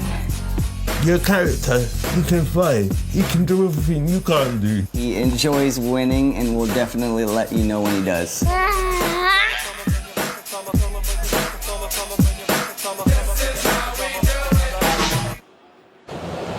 Big Great news for all gamers everywhere. We've got some new accessories designed to give gamers more ways to play. And here with all the details, please welcome Xbox Principal Designer Chris Kujawski and Senior Accessibility Product Manager Caitlin Jones. Welcome to Gamescom. Thank you, Maxie. Yeah, thanks for having us. How's Cologne treating you? All good? I love it here. Yeah. Amazing. First time in Gamescom. This is pretty exciting. Oh, wow. First time. Yeah. Okay, the full week ahead of you. I can't wait for you to see it. So I can't believe the Xbox Adaptive Controller launch is 6 years ago. But you didn't stop there. So what's new in the world of gaming and accessibility? Yeah, thanks, Maxie. So as you saw, we just announced our Xbox Adaptive Joystick. It's a wired controller that is designed to be a companion for our Xbox Adaptive Controller as well as other Xbox controllers. And that will be available to customers in 2025, early on in 2025. As well as our Xbox Adaptive toppers that you can create with Xbox Design Labs. And these are really great, I think, especially for players who might have some difficulty using the thumbsticks on their controllers. They can choose from different shapes, customize the sizes, the height, and the width, and attach them to their adaptive joystick as well as their Xbox Wireless or Elite Series 2 controller, and really customize the way that they interact and grip with those thumbsticks on those controllers to meet their unique needs. So overall, we're just really excited to continue to expand the ways that players can play the games that they want to play and also how they want to play. But it doesn't just stop with our Xbox accessibility offerings. We also have some really fantastic partners through our Design for Xbox program, including BioWave and 8bit2, who are also announcing some exciting accessibility news today. And with everything in your line of work, the feedback from the community is crucial. And the gaming and disability community was also instrumental in feedback for creating the joystick. Can we hear more about that? Yeah, that's a great question. And certainly at Xbox, we are firm believers in the saying nothing about us without us, meaning we do not create accessible devices or features for the disability community, but rather we need to create them with the disability community. They are collaborators and they're the experts in their own experiences and needs. So from very early on with the adaptive joystick, we had our disability community be hands-on with early designs and functional prototypes, and I know Chris will share a little bit more about that on the hardware design side. But even from a software perspective, we really heard from our players that they wanted an affordable joystick for their adaptive controller so they can easily find that and have that as a resource to them, but also something that fit in seamlessly with their existing setups. So we knew it was important to create something that was highly customizable. You can remap all of the buttons on the joystick, you can create different profiles. You can connect it to your Xbox Adaptive Controller for a full adaptive setup, but you can also use it without your Xbox Adaptive Controller. You can plug it directly into your console or PC and use it alone, or employ Xbox Controller Assist to link it with another controller and kind of play that way. So all in all, the disability community's involvement is absolutely critical in everything that we do, and we're so grateful to have them as co-collaborators and designers in these processes. So many options. So how did the community feedback inform the final design of the adaptive joystick?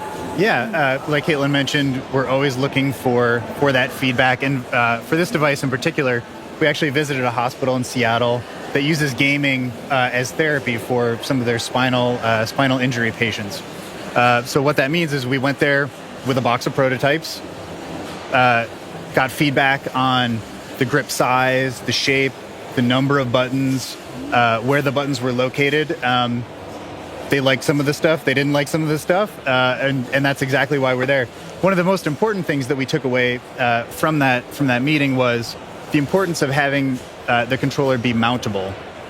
Lets you put it in a lot of different positions, hold it stable if you're not able to hold the controller in your hand. So we added this threaded insert here that's the same one you'd find on a camera tripod or actually on the adaptive controller as well. And so that really allows you to use non-hand body parts with the controller easily. So we took that feedback and then used it to iterate on the design. Wow. And just curious, how does that process look like of creating? Do you do Do you 3D print prototypes? Do you mold? What do you do? We do both of those things. Usually, I like to start making something that goes in your hand by making it by my own hands. So we'll take a block of foam, carve that away. We'll take a 3D print, add clay to it, and then sand it away. And I'm doing this in the design lab, in the workshop in my garage. And we're just really iterating constantly to get the feel right, to get the ergonomics right, the position of the buttons right. We usually start with a very primitive form and then add those details throughout the design process. One of the other things that's really important from my perspective as a designer, and this maybe sounds obvious, it's an Xbox controller. It should look like an Xbox controller. So many of the adaptive products that gamers have to use, they might look like hospital equipment or something you have to use rather than something you'd want to use.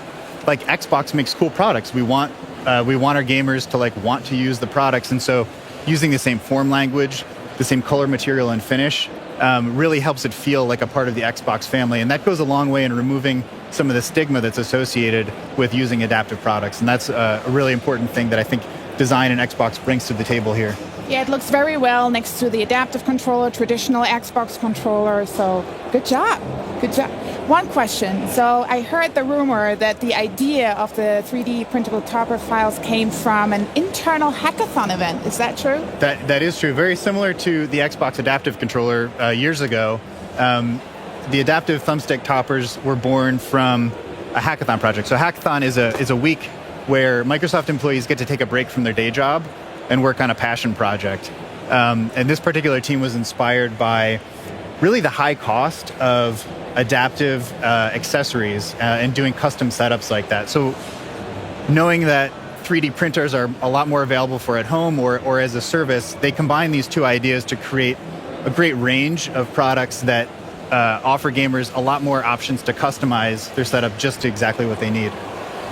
And so much goes into the creation of these accessibility offerings, and especially what did the development for the 3D printable files for the adaptive thumbstick toppers look like? Who did you work with? Yeah, very similar to the adaptive joystick and all of our other accessibility offerings. We, again, partner directly with the disability community, specifically a lot of hospitals and gaming accessibility charities that were doing a lot of 3D printing work. So we worked with them directly and kind of just asked, what are the most common shapes and designs that you all are creating or that you find work best for your players? And that's actually what informed the final 6 shapes that we have available today. So very direct, working with them and getting that feedback. Something that we also learned, though, by working with them is that, not everyone needs a full-on adaptive setup.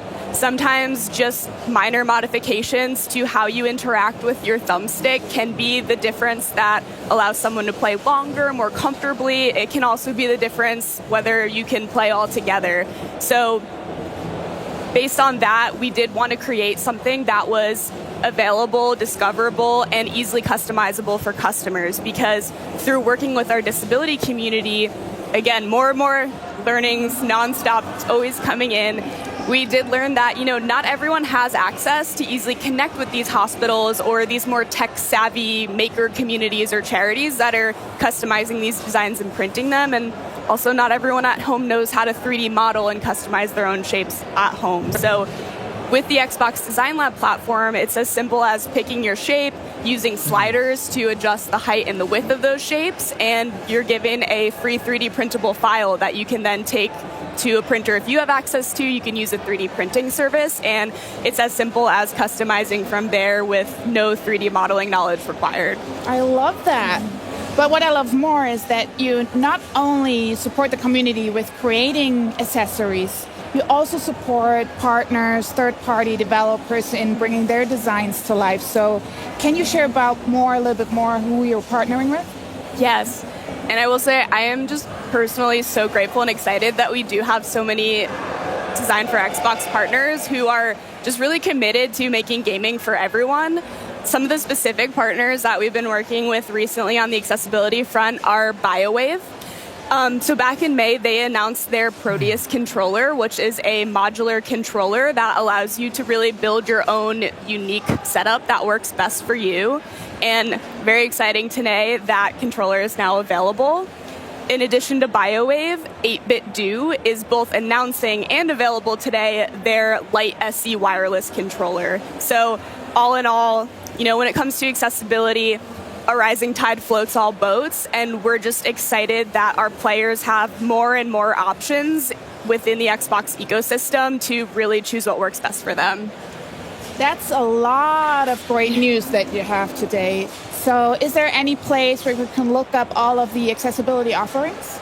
Yes, to find out more about any of this accessible hardware that we've just talked about today, you can see the Xbox Wire blog post. Or if you happen to be here at Gamescom like us, you can visit us in the Here to Help area in the Xbox consumer booth. You can get hands-on with any of the products, do some live demos. And if you're here on Friday, you can see Caitlin in a discussion panel in the community area as well.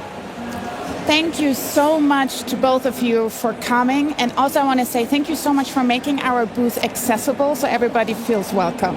Thank you. Thanks, Maxie. Yeah. Coming up, we'll get a look at the first expansion from Starfield, find out what happens when nuclear disaster in the quaint British countryside converge in atomfall.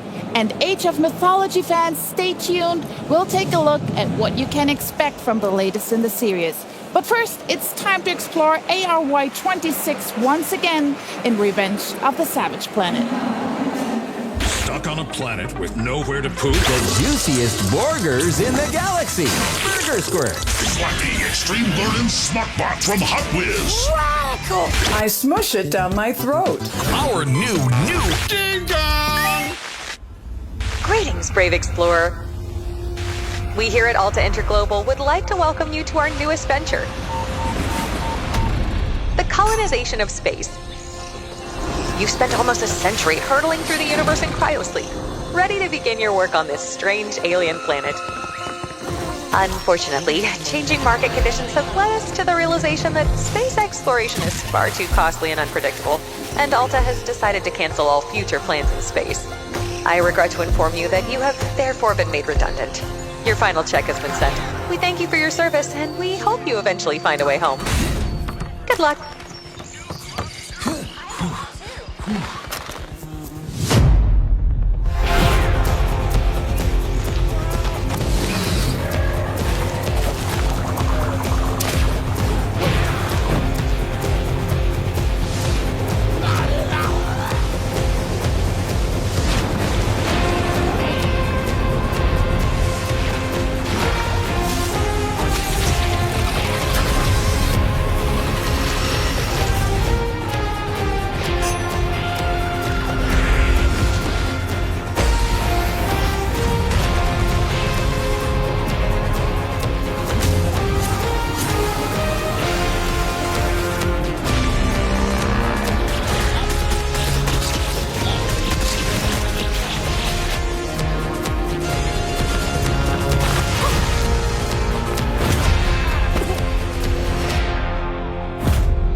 What started as a journey to the Savage Planet has turned into revenge. Here with more on what fans can expect from Revenge of the Savage Planet, please welcome producer Noémie Lecourier and creative director Alex Hutchinson. Thanks so much for joining us. We're very happy to be here. Thanks for having us. Thank you. How's your Gamescom going so far? Very good. Very good. Busy. Yes. It always is. There's so many games to play, so many things to see. But Alex, it's been a journey getting here, and not only to the sequel to fans, but also to evolve the game as a whole. Can you unpack that for us? Yeah, I think it's been a pretty crazy half a decade for not only us, but for the entire games industry. So we originally began as a studio called Typhoon Studios. We made Journey to the Savage Planet planet. We were acquired by a large multinational.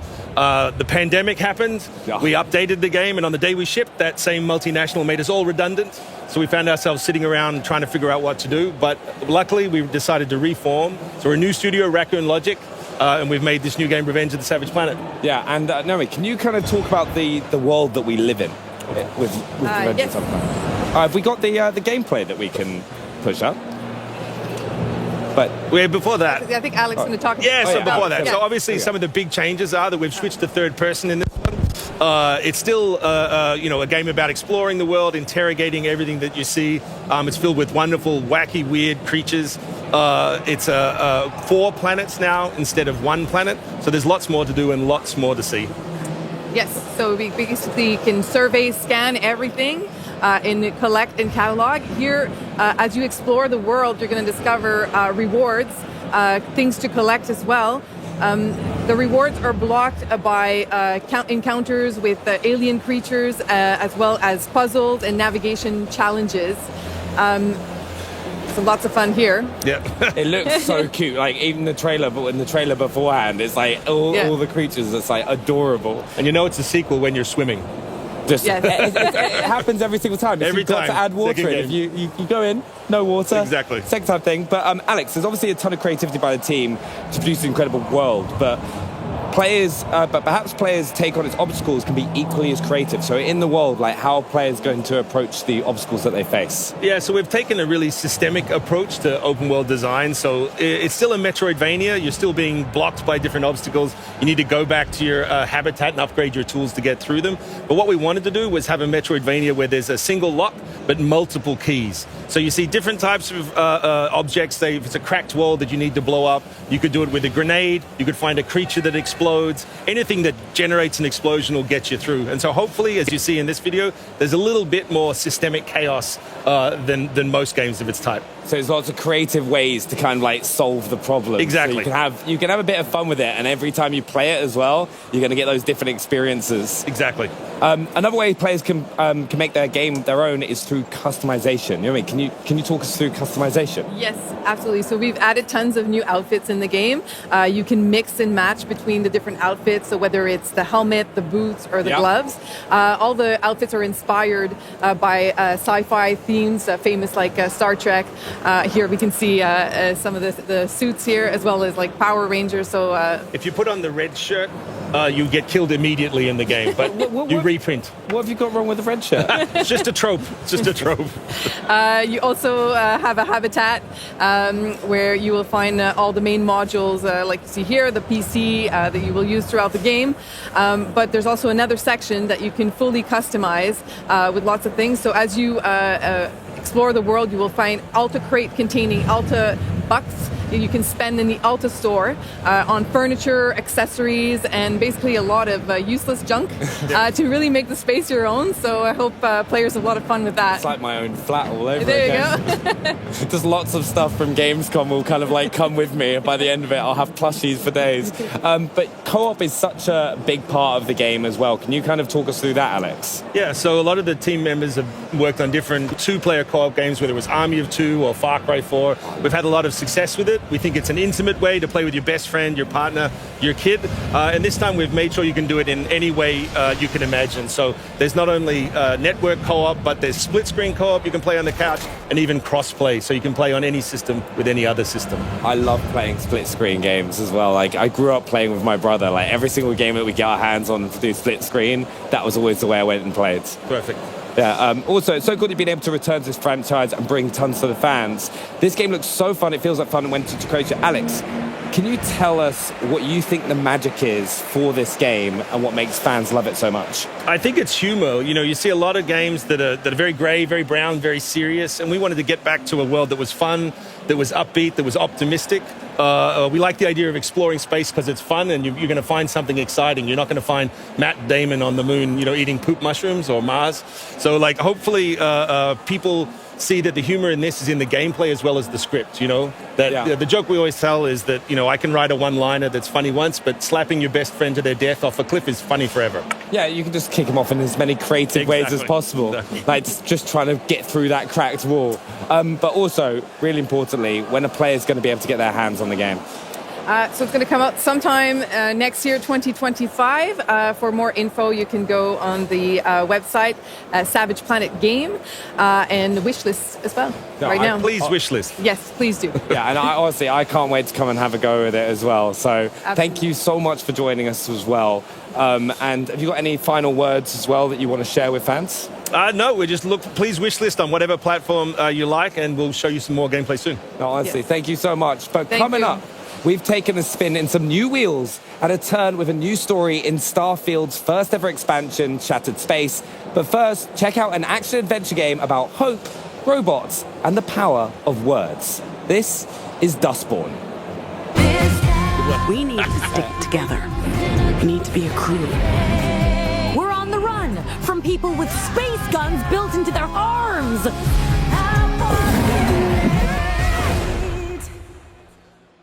Dustborn isn't about making the big and immediate choices. It's about the little things that add up over time. The words spoken that affect relationships and moods, the decisions that stick with you and play out when you least expect them to, the actions that push your relationships in new directions. I guess this explains why you're suddenly so eager to chase after the robots. Oh, keeping secrets again, huh? It's about making tough choices, about how to deal with the people in your crew, how to manage them and pull them together to do the job, and to make the compromises necessary to reach the end of the road and your own personal goals. We'll be taking a different route north, through Liberty, Oregon. Liberty? I would actually like an explanation. I concur. Think of the game as a way to write your own comic book as you play. Each chapter or issue starting with a new cover displaying what you're about to experience, and each of them ending with a comic splash screen. These pages present key choices made in the previous issue that could have an impact later on. Whether a dialogue line or event plays out because of a choice made by the player, an icon will appear in the top right corner of the screen, allowing you to really get a sense of what could have gone differently. Stop it! Oh, what the hell, Pax? What now? Drive. In the comic splash, you'll have access to more data, such as global stats about how many other players received this particular consequence, allowing you to gauge how popular this choice was. Some choices lead to crew mood change, which can have an impact on your relationship with them, but also on their personal endings. Are you just gonna hover? We didn't finish our chat? No, we were finished. I'm worried about you, and I had more to say. I'm sure, but I was done. Every key crew member in the story receives one of 3 endings, or codas, based on choices made and actions taken by the player and Pax. Each coda is illustrated by a comic book style splash screen, along with unique dialogues and events reflecting each character's current status. The player can at any time access the character codex to see which coda is the current favorite. The crew respects you. When you're unhappy, they feel it. I'll keep that in mind. Whenever a dialogue choice or action affects a coda, the screen will display a coda emoji, along with an animation that tells the player how important this choice was. It'll be up to you to decide how the road trip goes and how your relationships will evolve. Will Noam break away from their on-again, off-again relationship with Pax, or embrace it? Will Theo loosen up with the crew, or favor his boss status? Will Ziggy resolve her sister issues with Pax? Discover how it all unfolds in Dustborn.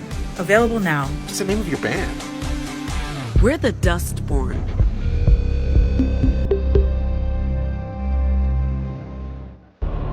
There is a dream that haunts me. A most dreadful nightmare, truly.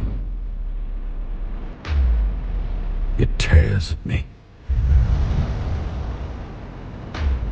The fortress of stone and valor, which I struggled to build, is now slowly crumbling into ruin.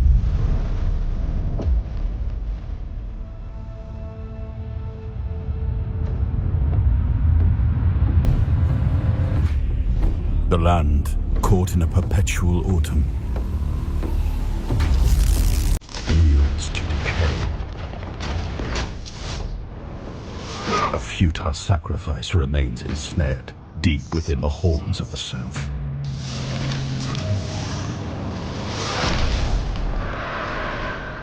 A shield, now weakened and cracked by time, fails to protect my people.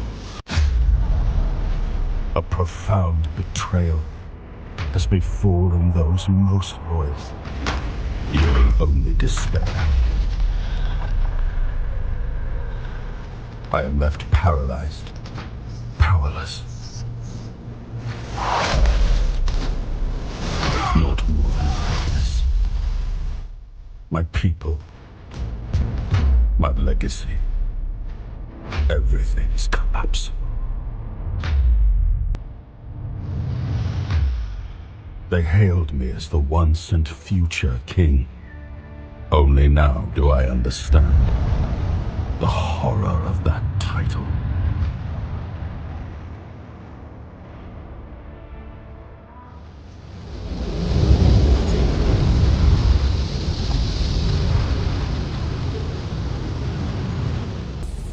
It's one of my favorite massive open world space adventures, and it's just got its first ever expansion coming up. Here with more on Starfield Shattered Space, please welcome lead creative producer Tim Lamb. Hi Tim, how are you? I'm doing fantastic. Nice to meet you, Bex. Awesome, it's lovely to speak to you today. So let's chat opening night live. We had a really fun look at a very vibey trailer about some vehicles. Could you tell us a bit more about that?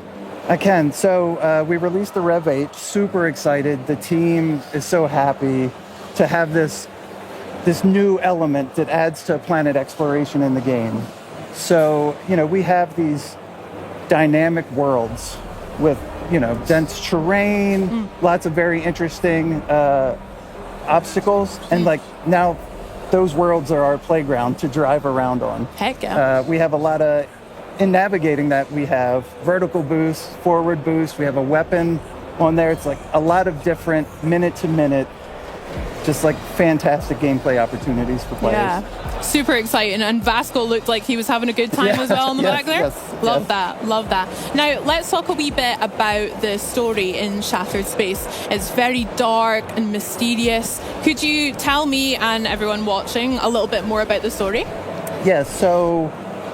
I think there's a hopeful optimism in the giant sprawling adventure of Starfield. You go to a lot of different locations, you meet a lot of different types of people, the cast of characters there, and Shattered Space, that tone, that mood, we were able to sort of distill it down and focus it into a location in the game around Dasra City.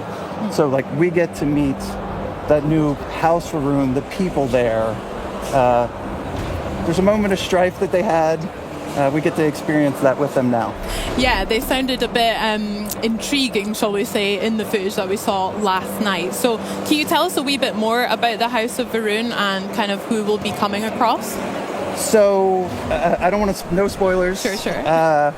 You encounter a derelict star station, and this starts you on your adventure to meeting the Varun. You end up in their home world, Varun Kai, in the city of Dasra. There's been a catastrophic event. You deal with the minor houses of the faction of House Varun to sort of uncover the mystery of what happened, and then, resolve it as you do as a player. Nice. There's lots of choices in there for you. Okay, very interested to find out what that story kind of leads us on to as well. Very good. Along with that story that we've been chatting about, there are some new game features as well as a huge new planet that we can explore. Could you tell us a bit more about those too? So we have the city of Dasra. We focused... All of our effort has really been focused on the area around the city. So I think the beauty of it is that there's exploration, that you can find nooks and crannies in the game or little secret discoveries or locations you feel like, I know I'm coming back here. So there's an excitement there. Yeah, so it's that. I'm so excited about it. Oh, so excited as well. I mean, even in the trailer, we saw kind of a very summery, beachy vibe cruising around on our Rev 8 too. Have you taken it for a spin? I have. No, I do. And I think Shattered Space is like a fantastic playground for it. Now, you can take the Rev 8 to any planet. Yeah. You can take it into Varun Kai, Varun's homeworld, and drive it there as well. But like we support, I think that's one of the great things about our games is we always support any type of play style. So it's like you can play with it, you can play without it, you can take it to Varun Kai, you cannot take it there. Sounds amazing. Yeah. Okay, well, I'll definitely be taking it for a spin as well when Shattered Space releases too. Was there anything else that you wanted to chat to us about for Starfield Shattered Space coming out? Anything we can look forward to? You can. I think you can look forward to an interesting story, a handcrafted world, new weapons, new gear, new items that sort of alter the way you might think about Starfield. Amazing. Well, Tim, I cannot wait to play it as well. And everyone watching at home as well, be sure to check out Starfield Shattered Space, launching September 30th with Xbox Game Pass. Thanks again for chatting with us. Now, next up, we're exploring, scavenging, and hopefully surviving the harsh world of Atomfall. But first, let's build a dungeon.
Hi there, I'm James, the designer of Let's Build a Dungeon, a game development simulator that's coming to PC and Xbox next year.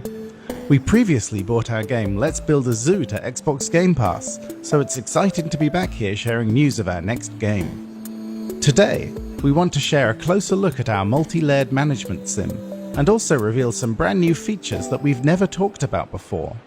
Let's Build a Dungeon is designed to simulate every aspect of running a games studio, and that starts with designing something your virtual players will love.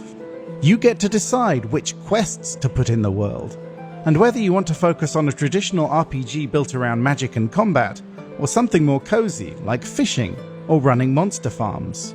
And if you want even more control, we have an exclusive new mode to share with you.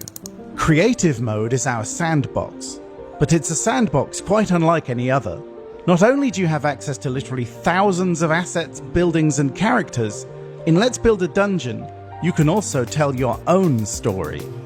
We are developing a series of easy-to-use tools that lets you create almost anything, from a production-level dialogue editor that lets you create branching conversations, events, and rewards, to a full AI editor that lets you adjust anything from attack probabilities to spawn rates and weapons.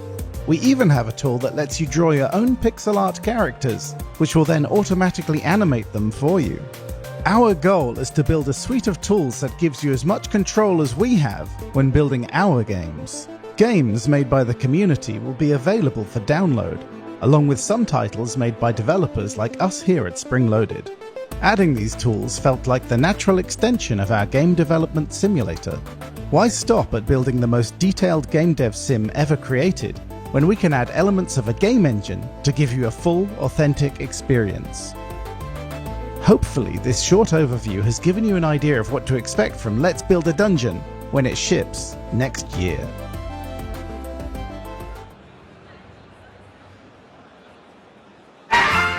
Windscale, the pride of Britain, nestled in the picturesque Lake District, The state-of-the-art atom plant has transformed this rugged landscape into the envy of its northern neighbors.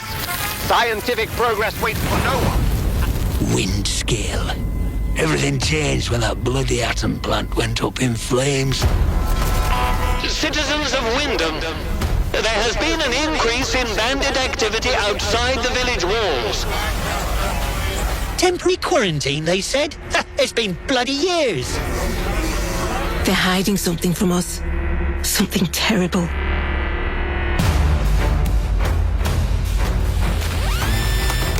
My name's Molly. You got out to trade? I got bits and bobs for sale.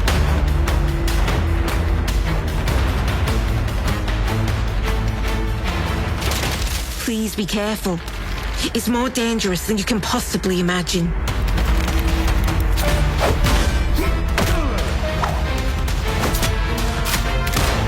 Threat detected.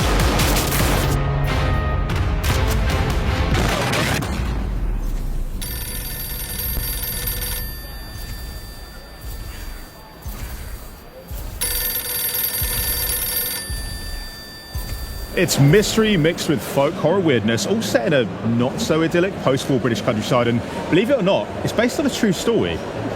Really? Well, here with more on Atomfall, please welcome Creative Director for Rebellion, Ben Fisher. How you doing, pal? How you doing? Welcome to Germany. Thank you. First time here, or? Been here for Gamescom before. Yeah. But not with a game quite like this, right? No, let's talk about that, Ben. Actually, you're right, Henry, because this is a huge departure from Rebellion's most famous series, let's call it Sniper Elite. Can you tell us about this sudden change of pace here? Sure. I mean, it's similar and it's different in different aspects of the game. So we always value sandbox exploration and giving the player lots of freedom in their objectives. But at the same time, this is a survival action game with some sort of RPG-ish elements. There's skills, there's crafting. The story of the game unfolds as you explore. It's kind of a mystery game, so tonally quite different to Sniper Elite.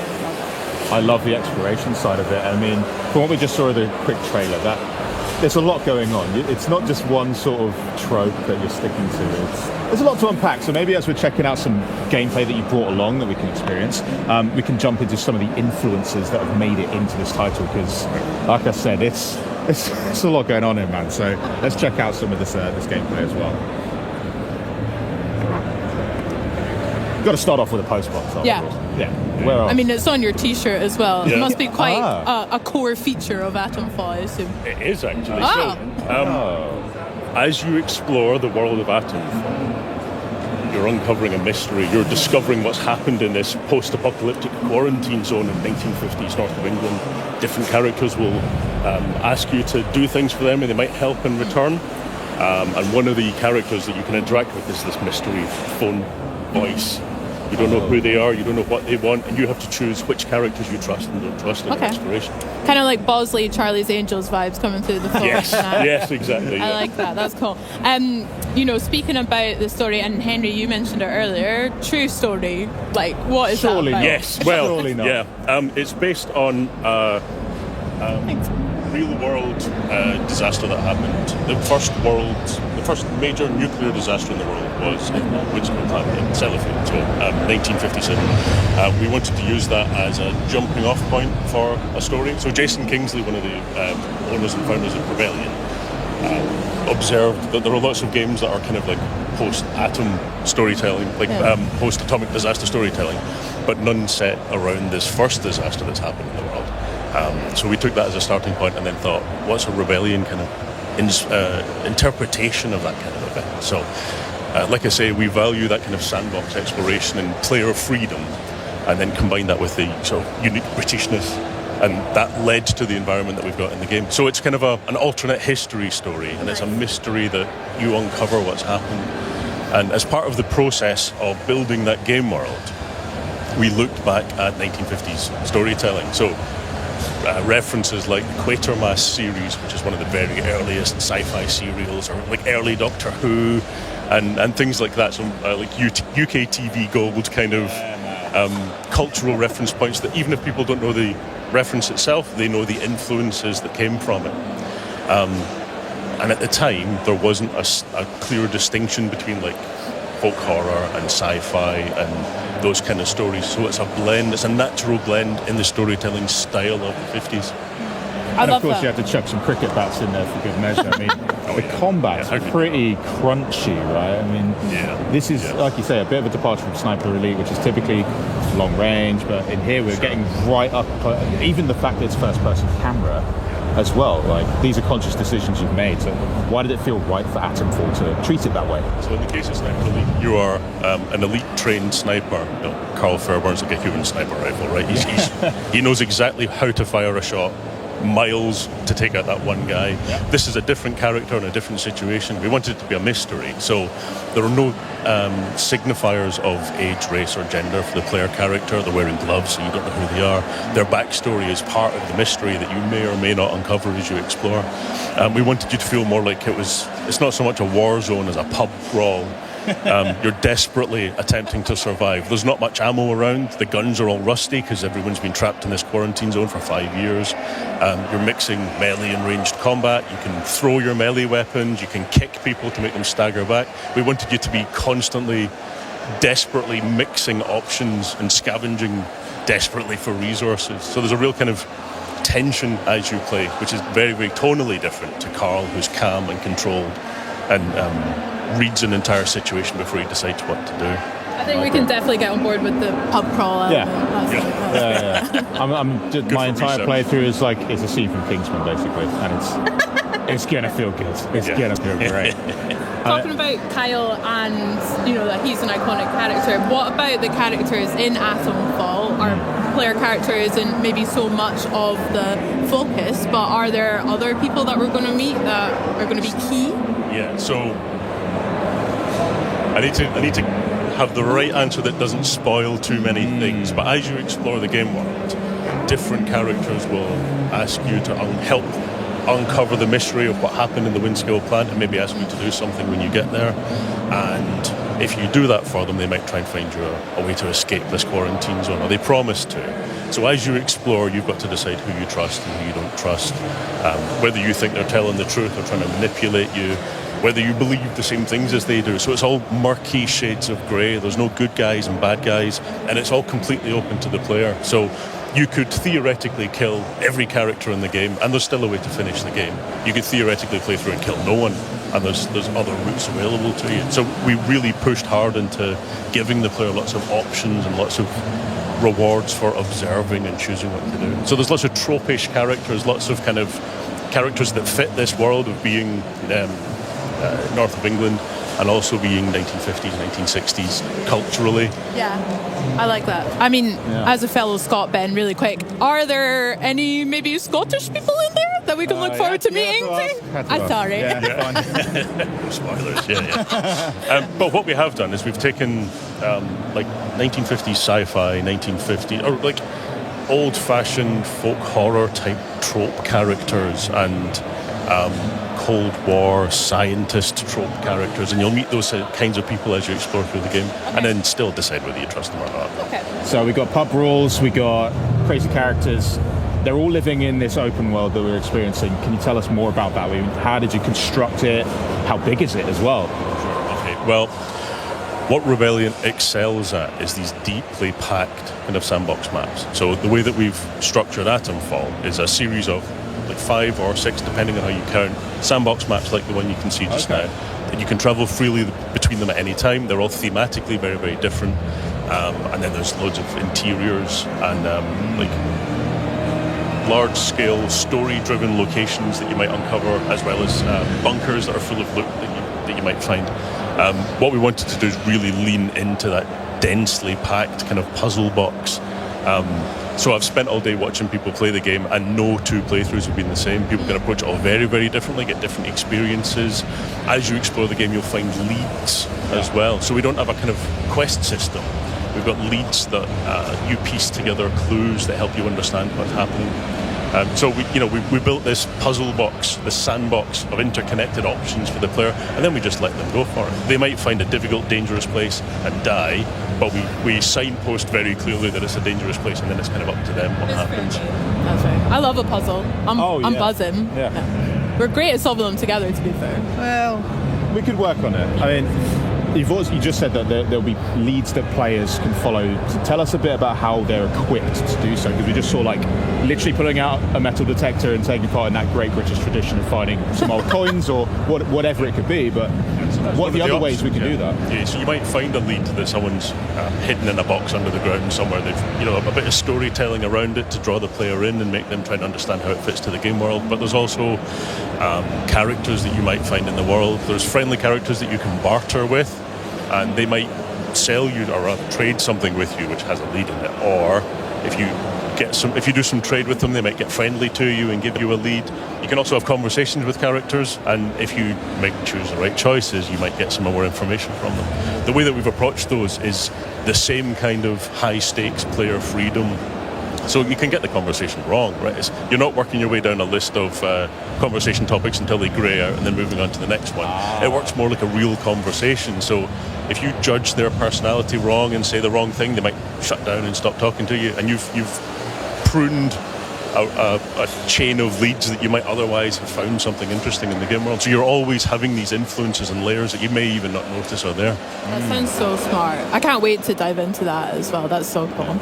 I understand there's some crafting elements in that as well, and also, metal detectors, scavenging. Can you tell us what that kind of looks like in Atomfall? Sure. So the player's desperately trying to survive and finding materials to help them survive. Yeah. So even if they find a gun, there might be 3 bullets for the gun. So they can find materials that let them craft things to help them heal or help them in combat, so Molotov cocktails and makeshift grenades and things like that. So you find yourself trapped into a corner and you can make these resources that help you survive. Like I say, we're trying to make sure that we find this sweet spot where you feel kind of desperate as you're trying to survive. We want you to use everything that you find. We've made sure your backpack capacity is quite limited as well, so you're really pushed to make these difficult choices and decide even whether you want to engage in a fight or not, whether you want to avoid it entirely. You want to choose the right moment and try and take out 5 guys with a Molotov. It's all really, really high stakes, but it makes it very rewarding when you manage to pull something off. It looks like our player right now is making a horrible decision by going into a restricted area. Already seen a ribcage. I mean, yeah. I mean, so this is going to go great. Like I mentioned earlier, if you're heading into somewhere difficult or dangerous or scary, we make sure and signpost it. So if you go into a place like that and then you die, you go, "Oh, I should have guessed. There was a skeleton outside." Yeah, that one's on me. Yeah, exactly. Yeah. To be fair, I'm very good at ignoring red flags, so we'll see about that. And in terms of the player's progression then, so you're making all these decisions, you're making friends with everybody, you're crafting your gear. What about skills, anything like that in the game? Sure. So there's a range of skills that help reinforce the player's ability to survive in this dangerous world. So there's a chain of skills that are for melee combat, ranged combat. There's sort of durability skills that mean you can take more damage and survive in dangerous areas. And then also abilities that help your overall survival, like disarming traps and things like that. So really we wanted to keep it grounded so that there's always that sense of threat and pressure, but we wanted to give you some advantages. So you might learn a skill that lets you throw a melee weapon, and if it's bladed, it'll stick in targets and things like that, just to help give you that edge over the course of the game. As you can see in this location here, they're in a kind of dark and then scary interior. So we've got the player's progression, but then there's also a kind of game world progression where they're uncovering a mystery. So quite literally, they have to push deep into the world and into the underground of the world to find these dark and scary places. We try and keep it tense the entire way through the game. Yeah. I was going to say, because there is the sci-fi element, but there's a bit of horror vibes I'm getting too. So with us competing with people maybe on a top level, and now we've got into this bunker, there must be some monsters of some kind. Yeah, we just saw a little glimpse of something scary and monstrous, and as you push into the mystery, you will find more elements influenced by what happened. But yeah, for sure. I mean, like I said earlier, the storytelling style of the 50s and 60s didn't really have a division between folk horror and sci-fi. There was like a blend for a certain kind of story that was addressing the Cold War, but in a way that wasn't too political, I guess. So, folk horror stories are about the division between rural and urban civilization and how there's a tension between them, and Cold War stories are about fear of the outsiders and others and that sort of thing. And there's thematic resonances between all of these different storytelling styles, which make it really easy for us to push into these otherworldly horror elements as you push into the mystery. Nice. That's so sick. We've got quite an atmospheric bunker, like you said, as well. Have you got a favourite part of the maps that you can share us with? Again, nothing. I'm really pushing it here, but any favourite place to maybe have a picnic or anything like that? Well, actually, there is a favourite secret place which I can tell you about a little bit. So, as the player is starting the game, they're given one lead. A person tells them that the heart of this mystery is a location called the Interchange. So to begin with, you're trying to find this place, and as you make your way in, it's all unpowered. It's been shut down. It's been quarantined. And you push into it and open it up more and more, and it's like an unfurling flower as you find all of these leads that are the heart of the mystery. And the more you find, the more leads there are to find. So you end up in this kind of like snowball effect. He's just picked up a Cornish pasty. Oh yeah, yeah. Stunning. Yeah. Well, this is pre-Greg's era, I suppose. So we'll take all we can get for now. That's brilliant. Just don't ask what meat's in it. I don't want to know. It's really fun for me to see like the contrast between that dank bunker we just came out of, and then like the overworld is so lush and vibrant. And listen, I've been to the north of England. It's not always this green, so sometimes, yeah, exactly. I mean, I live in London, and it's just grey all the time. So any green I can get is good. But this is the Lake District on a good day. Yeah, exactly. So, will we see many other types of biomes or environments in the game as well? Yeah. So one example would be there's a woodland nearby, but it has more of a kind of spooky folk horror-ish tone. As you get into it, it feels more mysterious and occult. And there's a group of kind of pagans that if you tread wrong, they'll cut your face off with sickles, you know. Yeah. Or you can find a friendly character who's sort of part of that group and talk your way into their compound. So we give you all these different options to, you know, for whichever faction there are, ways to befriend them or get in a fight with them.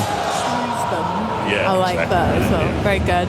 I mean, I think we, especially at Xbox On, are super excited for Atom Fallen to check it out and maybe even come across ourselves, because Henry and I and Charlie have actually been scanned into the game, which we're very excited to maybe come across ourselves. Oh, there we are. Yeah. There's Henry getting his wee...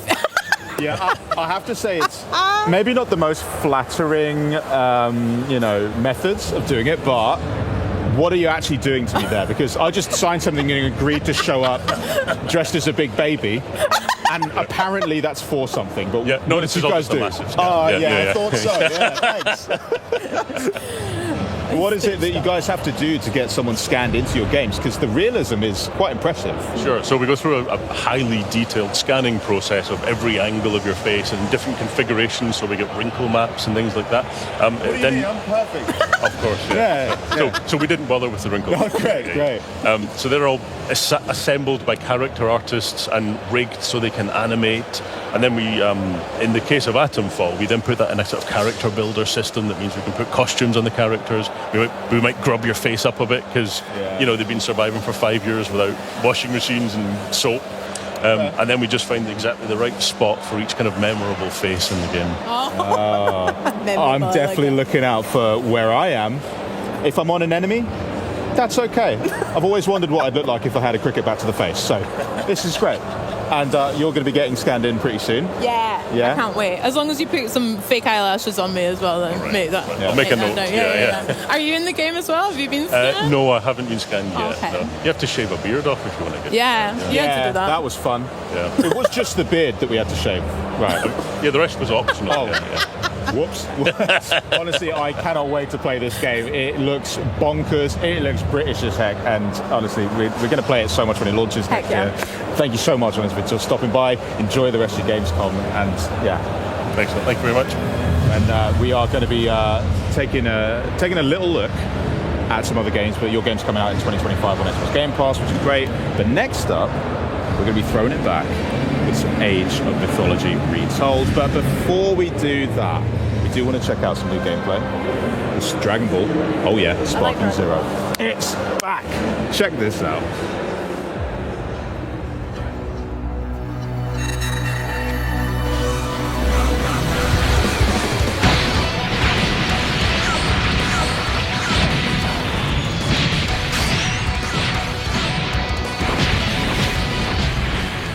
Hello everyone, I'm Marco Rizzo, Product Manager of Dragon Ball Sparking Zero. Thank you for joining us today in this exciting showcase. Today we will show you some new and exciting gameplay footage featuring characters that we have revealed during the opening night live. But before that, let me give you a reminder on the 2 single-player game modes that Dragon Ball Sparking Zero has to offer: Episode Battles and Custom Battles. First up is Episode Battle. In this single-player mode, you can take the point of view of 8 different characters, including Goku and Vegeta, and enjoy famous battles from the anime. For each stage, you'll be playing through an introduction before heading into some of the most iconic fights in Dragon Ball Z and Dragon Ball Super. The number of stages and battles vary by character. We're here to take you down, simple as that. Next up is Custom Battle.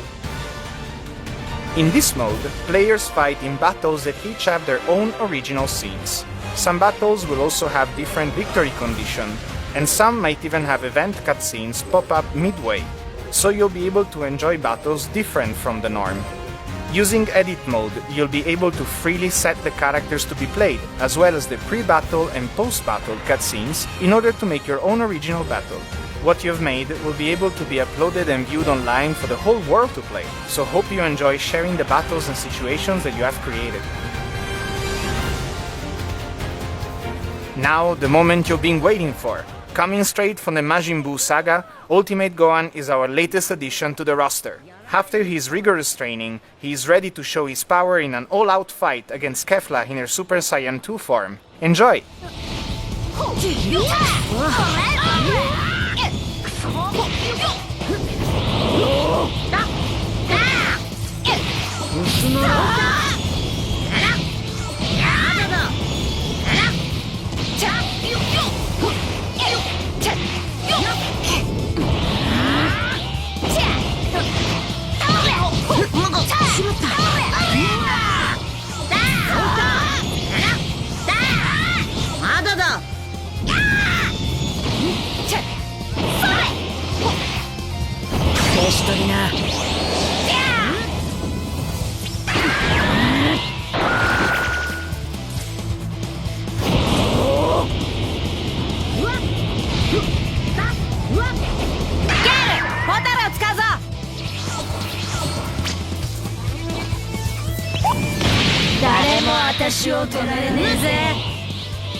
Now, there is nothing like enhancing a classic with modern graphics and gameplay mechanics. And if that classic feature can feature, you know, new expansions and a remastering of the multiplayer experience, well, in my eyes, it's even better. So here from World's Edge even, to give us the latest on Age of Mythology Retold, please welcome Senior Director of Production, Ernest Yen, and Senior Game Designer, Kristen Perillo. Welcome and prostagma to you. Thank you so much. Now, Age of Mythology, there's loads going on here at Gamescom. Yes. In general, there's loads going on anyway. But you also had a pretty epic opening night live. So I want to hear all about that. I want to hear all about the booth. I want to hear everything. Great. So first, thank you, Jeff Keighley, for showing the awesome premiere trailer that we just showing in opening the live last night.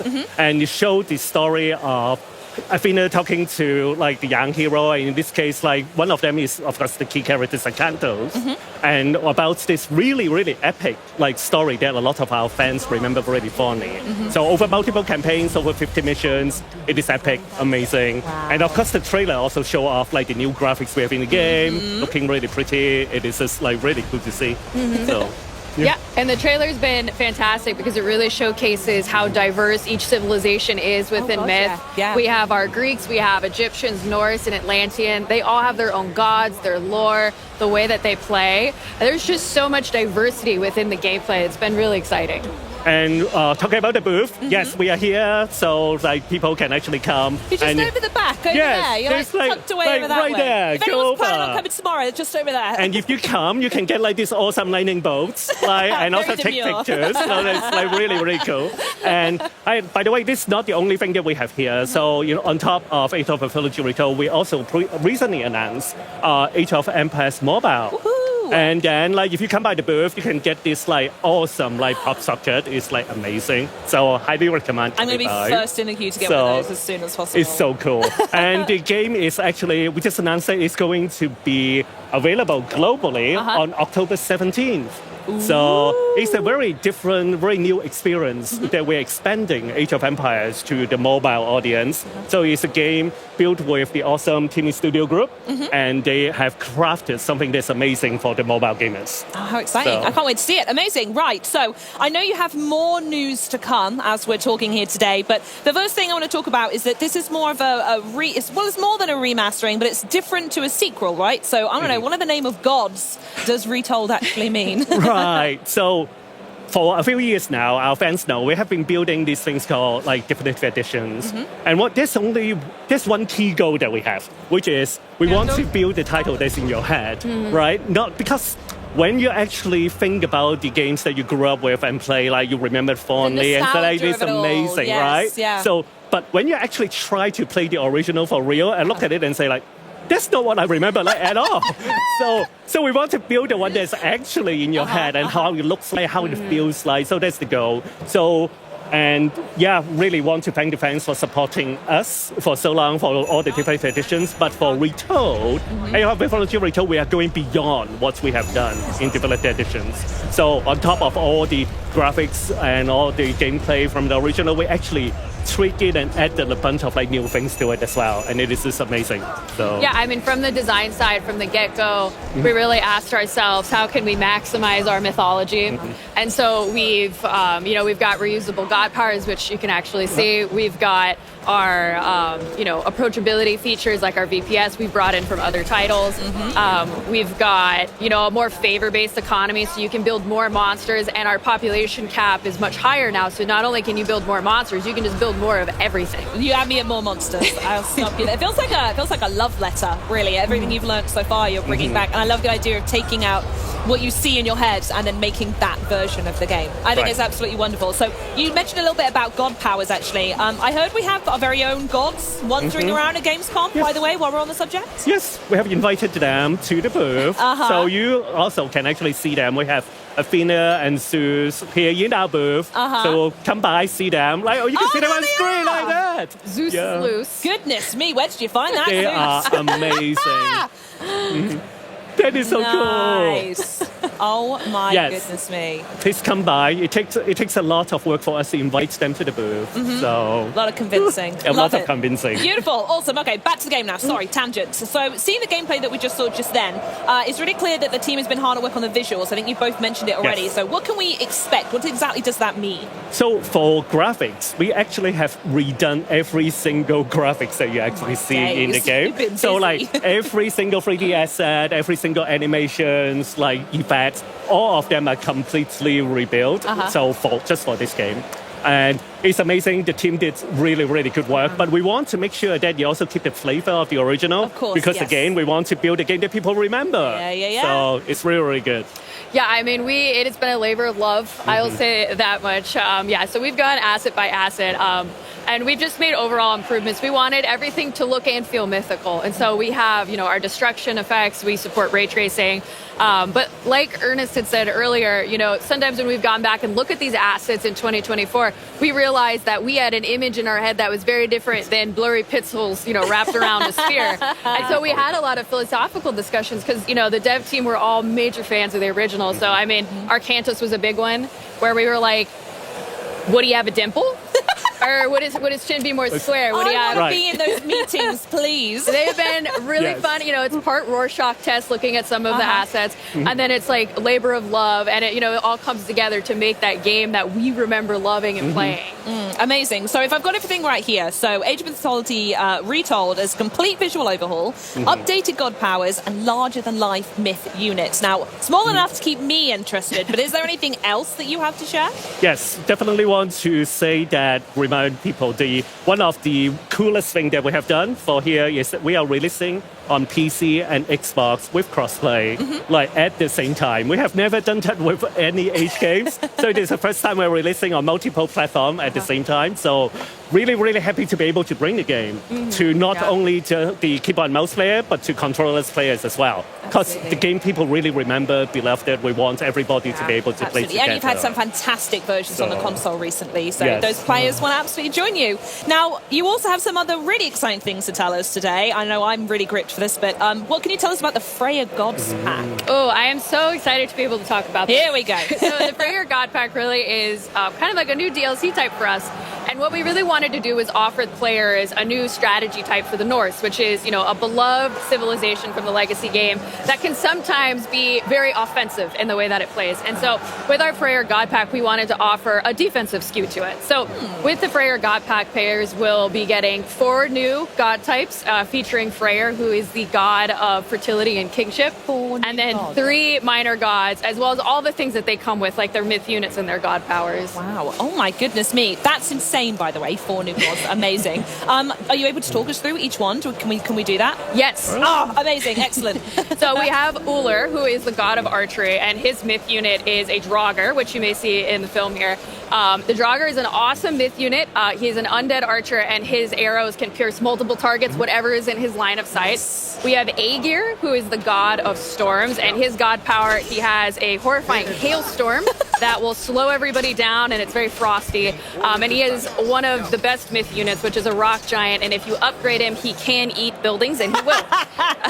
God, I love this game. And our Mythic Age god is Vidar, who is the god of vengeance, very appropriate for the Mythic Age. And so his god power, he calls upon Fenrir, which is a mythological wolf. And Fenrir is interesting. He has a path of destruction. He'll light forests on fire, and the wolf comes up in a very scary, ghostly manner. And then his myth unit is actually my personal favorite.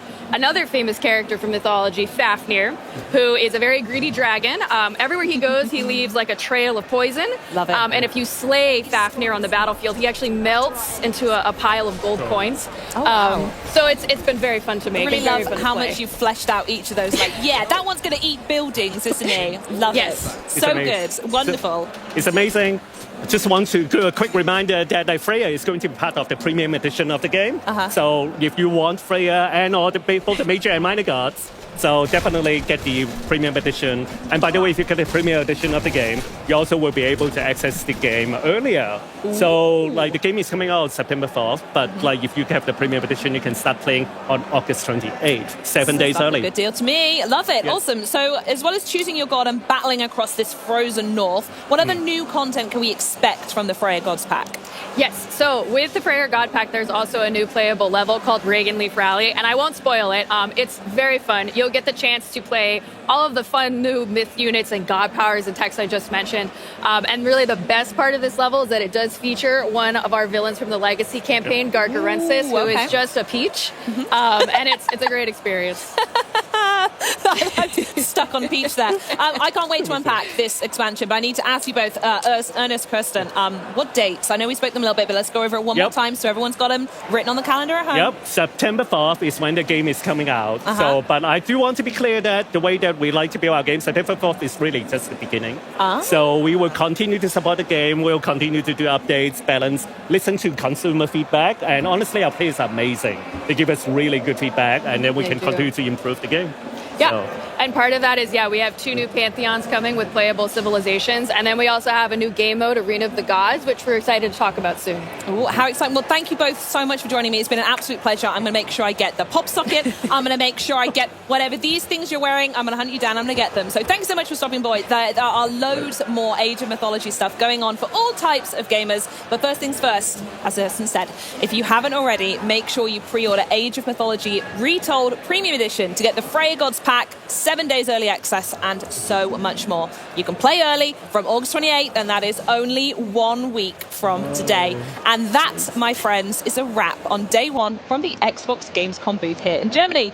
Join us tomorrow for Star Wars Outlaws, the latest chapter from Fallout 76 Milepost Zero, and then we'll dive into the most ambitious story arc that World of Warcraft has ever seen. And there's probably going to be so much more too. So until tomorrow, have a great day. Auf Wiedersehen.